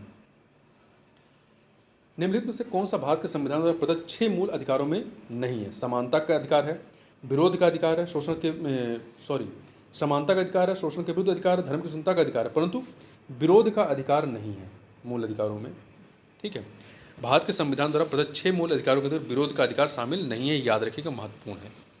भारतीय संविधान निम्न में से कौन सा अधिकार प्रदान नहीं करता है, देखिए समान आवास का अधिकार नहीं प्रदान करता है, समानता का अधिकार प्रदान करता है, धर्म पालन करने का अधिकार देता है, स्वतंत्रता का अधिकार देता है, परंतु समान आवास का अधिकार नहीं देता है। ठीक। देखिए, निम्नलिखित में से कौन सा मूल अधिकार भारतीय संविधान में नागरिकों को नहीं दिया गया है? पहला, देश के किसी भाग में बसने का अधिकार है। लिंग समानता का अधिकार है। शोषण के विरुद्ध अधिकार है। परंतु सूचना का अधिकार जो है डायरेक्ट किसी मतलब डायरेक्टली नहीं दिया गया है। ये 19 में आता है, आर्टिकल 19 में आता है, परंतु डायरेक्टली नहीं है। ठीक है, सूचना का अधिकार मूल अधिकार के रूप में भारतीय संविधान में नागरिकों को प्रत्यक्षता नहीं दिया गया, अप्रत्यक्ष रूप से है। यह एक विधिक अधिकार है। यह सूचना के अधिकार अधिनियम 2005 के तहत नागरिकों को प्रदान किया गया। सर्वोच्च न्यायालय ने अपने निर्णयों में इसे वाक एवं अव्यक्त की स्वतंत्रता के अधिकार अनुच्छेद 19(1) का में सन्निहित माना है, अतः इसे मूल अधिकार माना जाता है तथा इसका संविधान में लिखित रूप से उल्लेख नहीं है। ठीक है, अगला निम्नलिखित कथनों वक्तव्यों पर ध्यान दीजिए। कितने वक्तव्य हैं? 3 वक्तव्य हैं। बताना इनमें सही कौन से हैं। पहला, किसी को राष्ट्रगीत गाने के लिए बाध्य नहीं किया जा सकता, क्योंकि इससे वाक स्वातंत्र और अव्यक्त स्वातंत्र के अधिकार का उल्लंघन होगा। सही है। इससे अंतःकरण की और धर्म के आबाद रूप से आचरण और प्रचार करने की स्वतंत्रता के अधिकार का उल्लंघन होगा। सही है। राष्ट्रगीत गाने के लिए किसी को बाध्य करने वाला कोई विधिक उपबंध नहीं है। 3 के तीनों चीज़ें यहाँ पर सही है। यहाँ पर सी ऑप्शन हो जाएगा। देखिए, बिजोई इमैनुअल बनाम केरल राज्य 1986 के बाद में सर्वोच्च न्यायालय ने निर्णय दिया कि किसी को भी राष्ट्रीय गीत गाने के लिए बाध्य नहीं किया जाता। यदि उसका धार्मिक विश्वास ऐसा करने की अनुमति नहीं देता है, राष्ट्रगीत गाने के लिए बाध्य करना वाक स्वातंत्र का उल्लंघन होगा। न्यायालय ने निर्णय दिया कि ऐसा कानून नहीं है जिसके अधीन उन्हें राष्ट्रगीत गाने के लिए बाध्य किया जा सके। उन मौलिक अधिकारों का चयन करें जो भारतीय नागरिकों को प्राप्त हैं परंतु गैर नागरिकों को नहीं, मतलब विदेशियों को नहीं। देखिए, भाषण एवं अव्यक्त स्वतंत्रता नागरिकों को प्राप्त है। कानून का समझ समता ये दोनों को प्राप्त है। अल्पसंख्यकों के अधिकार ये केवल नागरिकों को प्राप्त है। जीवन और स्वतंत्रता का संरक्षण ये दोनों को प्राप्त है। तो यहाँ पर 1 और 3 हो जाएगा। 1 और 3 ए ऑप्शन हो जाएगा। 1 और 3 ए ऑप्शन। देखिए, भारतीय संविधान के भाग 3 में वर्णित मौलिक अधिकारों के तहत अनुच्छेद 19 भाषण एवं अव्यक्त स्वतंत्रता तथा अनुच्छेद 29 अल्पसंख्यक वर्गों के हितों का संरक्षण मात्र भारतीय नागरिकों को प्राप्त है। यह गैर नागरिकों मतलब विदेशियों को प्राप्त नहीं है। जबकि अनुच्छेद 14 कानून की समझ समानता का अधिकार और अनुच्छेद 21 जीवन और स्वतंत्रता का संरक्षण भारतीय नागरिकों तथा विदेशी दोनों को प्राप्त है। निम्नलिखित में से कौन सा मूल अधिकार विदेशी नागरिकों को प्राप्त नहीं है? विधि के समझ समानता प्राप्त है। प्राण एवं दैहिक स्वतंत्रता का अधिकार भी प्राप्त है। शोषण के विरुद्ध भी अधिकार प्राप्त है, परंतु अव्यक्त स्वतंत्रता का अधिकार केवल भारतीय नागरिकों को दिया गया है, विदेशियों को नहीं दिया गया है। ठीक है, देखिए, भारत में कुछ मूल अधिकार जो है नागरिकों और विदेशियों दोनों को दिया गया है। कौन कौन से ये? तो अनुच्छेद 14 विधि के समझ समानता समता, अनुच्छेद 20 अपराधों के लिए दोष सिद्धि के संबंध में संरक्षण, अनुच्छेद 21 प्राण और दैहिक स्वतंत्रता का संरक्षण, अनुच्छेद 21 का शिक्षा का अधिकार, अनुच्छेद 23-24 शोषण के विरुद्ध अधिकार, 25, 26, 27, 28 धर्म की स्वतंत्रता का अधिकार, अनुच्छेद 32 संवैधानिक उपचारों का अधिकार। अतः स्पष्ट है कि अव्यक्त की स्वतंत्रता का अधिकार अनुच्छेद 19 भारत में विदेशी नागरिकों को प्राप्त नहीं है, केवल भारतीय नागरिकों को ही प्राप्त है। भारतीय संविधान के अंतर्गत निम्नलिखित अधिकारों में से कौन सा एक अधिकार सभी व्यक्तियों को प्राप्त है? विधि के समान संरक्षण का अधिकार जो है सभी को प्राप्त है। विधि के समान संरक्षण का अधिकार जो है वो सभी को प्राप्त है, चाहे वो भारतीय नागरिक हो या गैर नागरिक अर्थात विदेशी हो। ठीक है, जबकि अन्य जो 3 हैं आपके यहाँ पे देखिए, भेदभाव के विरुद्ध अधिकार, अव्यक्त स्वतंत्रता का अधिकार और सांस्कृतिक एवं शैक्षणिक अधिकार केवल भारतीयों को दिया गया है। निम्नलिखित अधिकारों में से कौन से अधिकार भारत में सभी व्यक्तियों को उपलब्ध नहीं है? सभी व्यक्तियों को उपलब्ध नहीं है। तो देखिए, विधि के समझ समानता सभी को उपलब्ध है। भेदभाव के विरुद्ध अधिकार केवल भारतीयों को उपलब्ध है। देश भर में स्वतंत्र भ्रमण की स्वतंत्रता केवल भारतीयों को। चुनाव लड़ने का अधिकार केवल भारतीयों को। तो 2, 3, 4 डी ऑप्शन। भारतीय संविधान द्वारा प्रदत्त निम्न में से कौन सा अधिकार गैर नागरिकों को भी उपलब्ध है, मतलब विदेशियों को भी? अव्यक्त स्वतंत्रता नहीं है। देश के किसी भाग में घूमने में बसने का अधिकार नहीं है। संपत्ति अर्जित करने का अधिकार नहीं। संवैधानिक निराकरण का अधिकार मतलब अनुच्छेद 32 के तहत संवैधानिक उपचारों का अधिकार प्रदान किया गया है, वो नागरिक और गैर नागरिक दोनों को दिया गया है। ठीक है, आगे चलते हैं। भारत में रहने वाले ब्रिटिश नागरिक दावा नहीं कर सकता। किसका? वो व्यापार और व्यवसाय की स्वतंत्रता का अधिकार का दावा नहीं कर सकता। विधि के समझ समता के अधिकार का दावा कर सकता है। जीवन और व्यक्तिगत स्वतंत्रता की सुरक्षा के अधिकार का दावा कर सकता है। धर्म की स्वतंत्रता के अधिकार का दावा कर सकता है, परंतु व्यापार और व्यवसाय की स्वतंत्रता के अधिकार का दावा नहीं कर सकता है। भारत में रहने वाले ब्रिटिश नागरिक व्यापार और व्यवसाय की स्वतंत्रता का अधिकार जो कि अनुच्छेद 19(1) के तहत भारतीय नागरिक को प्राप्त है, उसका दावा नहीं कर सकता है।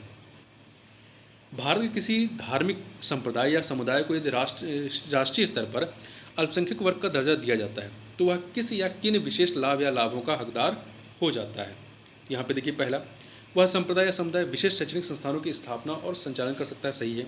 दूसरा, भारत के राष्ट्रपति स्वयं इस संप्रदाय समुदाय के एक प्रतिनिधि को लोकसभा में मनोनीत कर सकते हैं, नहीं, ये गलत है। तीसरा, यह संप्रदाय या समुदाय मनोनीत समुदाय प्रधानमंत्री के 15 पॉइंट कार्यक्रम के लाभ प्राप्त कर सकता है, तो तीसरा सही है, पहला और तीसरा, सी ऑप्शन हो जाएगा। ठीक है, पहला और तीसरा। देखिए, जो एंग्लो इंडियन को जो मनोनीत किया जाता था उसे समाप्त कर दिया गया है 104वें संविधान संशोधन अधिनियम 2019 के द्वारा, जो कि 331 अनुच्छेद 331 में प्रावधान था, उसको समाप्त किया गया है। ठीक है, अगला है बधुआ मजदूर उन्मूलन अधिनियम संसद ने पारित किया था, कब? 1976 में। देखिए, बधुआ मजदूरी प्रथा उन्मूलन अध्यादेश 25 अक्टूबर 1975 को जारी किया गया था, इसी तिथि पर से प्रभावी हो गया 25 अक्टूबर 1975 से। इसका स्थान बाद में बधुआ मजदूरी प्रथा उन्मूलन अधिनियम 1976 ने ले लिया, जिसका उद्देश्य अनुच्छेद 23 के परिप्रेक्ष्य में केवल बधुआ श्रमिकों को मुक्त कराना ही नहीं, अपितु उनके पुनर्वास की व्यवस्था भी करना है। अगला है जोखिम भरे उद्योगों में बाल श्रम का उपयोग निषिद्ध किया गया, किसके द्वारा? ये किया गया भारत के संविधान के द्वारा, अनुच्छेद 24, 10 दिसंबर 1996 के सर्वोच्च न्यायालय के निर्णय के द्वारा, संयुक्त राष्ट्र के चार्टर के द्वारा, उपयुक्त सभी के द्वारा। ठीक है, देखिए, MC मेहता बनाम तमिलनाडु राज्य के निर्णय में उच्चतम न्यायालय ने 14 वर्ष से कम आयु के बालकों को जोखिमपूर्ण बाल श्रम से निषिद्ध किया। ये 1996 का बात था, और संयुक्त राष्ट्र के चार्टर के द्वारा भी इसे निषिद्ध किया गया। अगला है पूर्ति कीजिए, मतलब खालिस्तान बिना कर्तव्य के उसी प्रकार है जैसे मनुष्य बिना परछाई के। अधिकार जो है बिना कर्तव्य के उसी प्रकार जैसे मनुष्य बिना परछाई के, यहाँ पे बी ऑप्शन हो जाएगा। अगला है भारत के संदर्भ में निम्नलिखित में से कौन सा अधिकारों और कर्तव्यों के बीच सही संबंध है? पहला, अधिकार कर्तव्यों के साथ सह संबंधित है। अधिकार कर्तव्यों के साथ सह संबंधित मतलब अधिकार बिना कर्तव्यों के नहीं होता है। ठीक है, निम्नलिखित कथनों में से कौन सा एक सही है? पहला, अधिकार नागरिकों के विरुद्ध राज्य के दावे, नहीं। अधिकार वे विशेष अधिकार हैं जो किसी राज्य के संविधान में समाविष्ट हैं, नहीं। अधिकार राज्य के विरुद्ध नागरिकों के दावे, ध्यान रखिएगा, अधिकार जो है मूल अधिकार वो राज्य के विरुद्ध नागरिकों के दावे हैं, यहाँ पे सी ऑप्शन सही हो जाएगा। ठीक है, अगला है सेवा के अधिकार की अवधारणा प्रारंभ हुई कहाँ से? ग्रेट ब्रिटेन से। देखिए, सेवा के अधिकार की अवधारणा वर्ष 1991 में ग्रेट ब्रिटेन अर्थात यूनाइटेड किंगडम से प्रारंभ हुई। इसका तात्पर्य उस अधिकार से जिसके तहत राज्य एक निश्चित अवधि के अंदर लोक सेवाएं देने की गारंटी देता है। इसे सिटीजन चार्टर भी कहा जाता है। भारत में केंद्रीय स्तर पर ऐसा कानून बनाने का प्रयास था right of citizen for time bound delivery of goods and services and redressal of their grievances bill 2011 के माध्यम से किया गया, किंतु यह पारित नहीं हो सका। हालांकि मध्य प्रदेश सेवा का अधिकार अधिनियम लागू करने वाला देश का पहला राज्य बना। इसने यह कानून 25 सितंबर 2010 को लागू किया। दूसरा स्थान बिहार राज्य का, जो यह कानून 15 अगस्त 2011 को लागू किया गया यहाँ पर। ठीक है, तो इस प्रकार से यहाँ पर हम लोगों ने मूल अधिकार संबंधित जो भी प्रश्न थे, यहाँ पे कुल आपके 154 प्रश्न थे, इन प्रश्नों को देखा। तो इस वीडियो में बस इतना ही, मिलते हैं नेक्स्ट वीडियो में, तो बहुत बहुत धन्यवाद।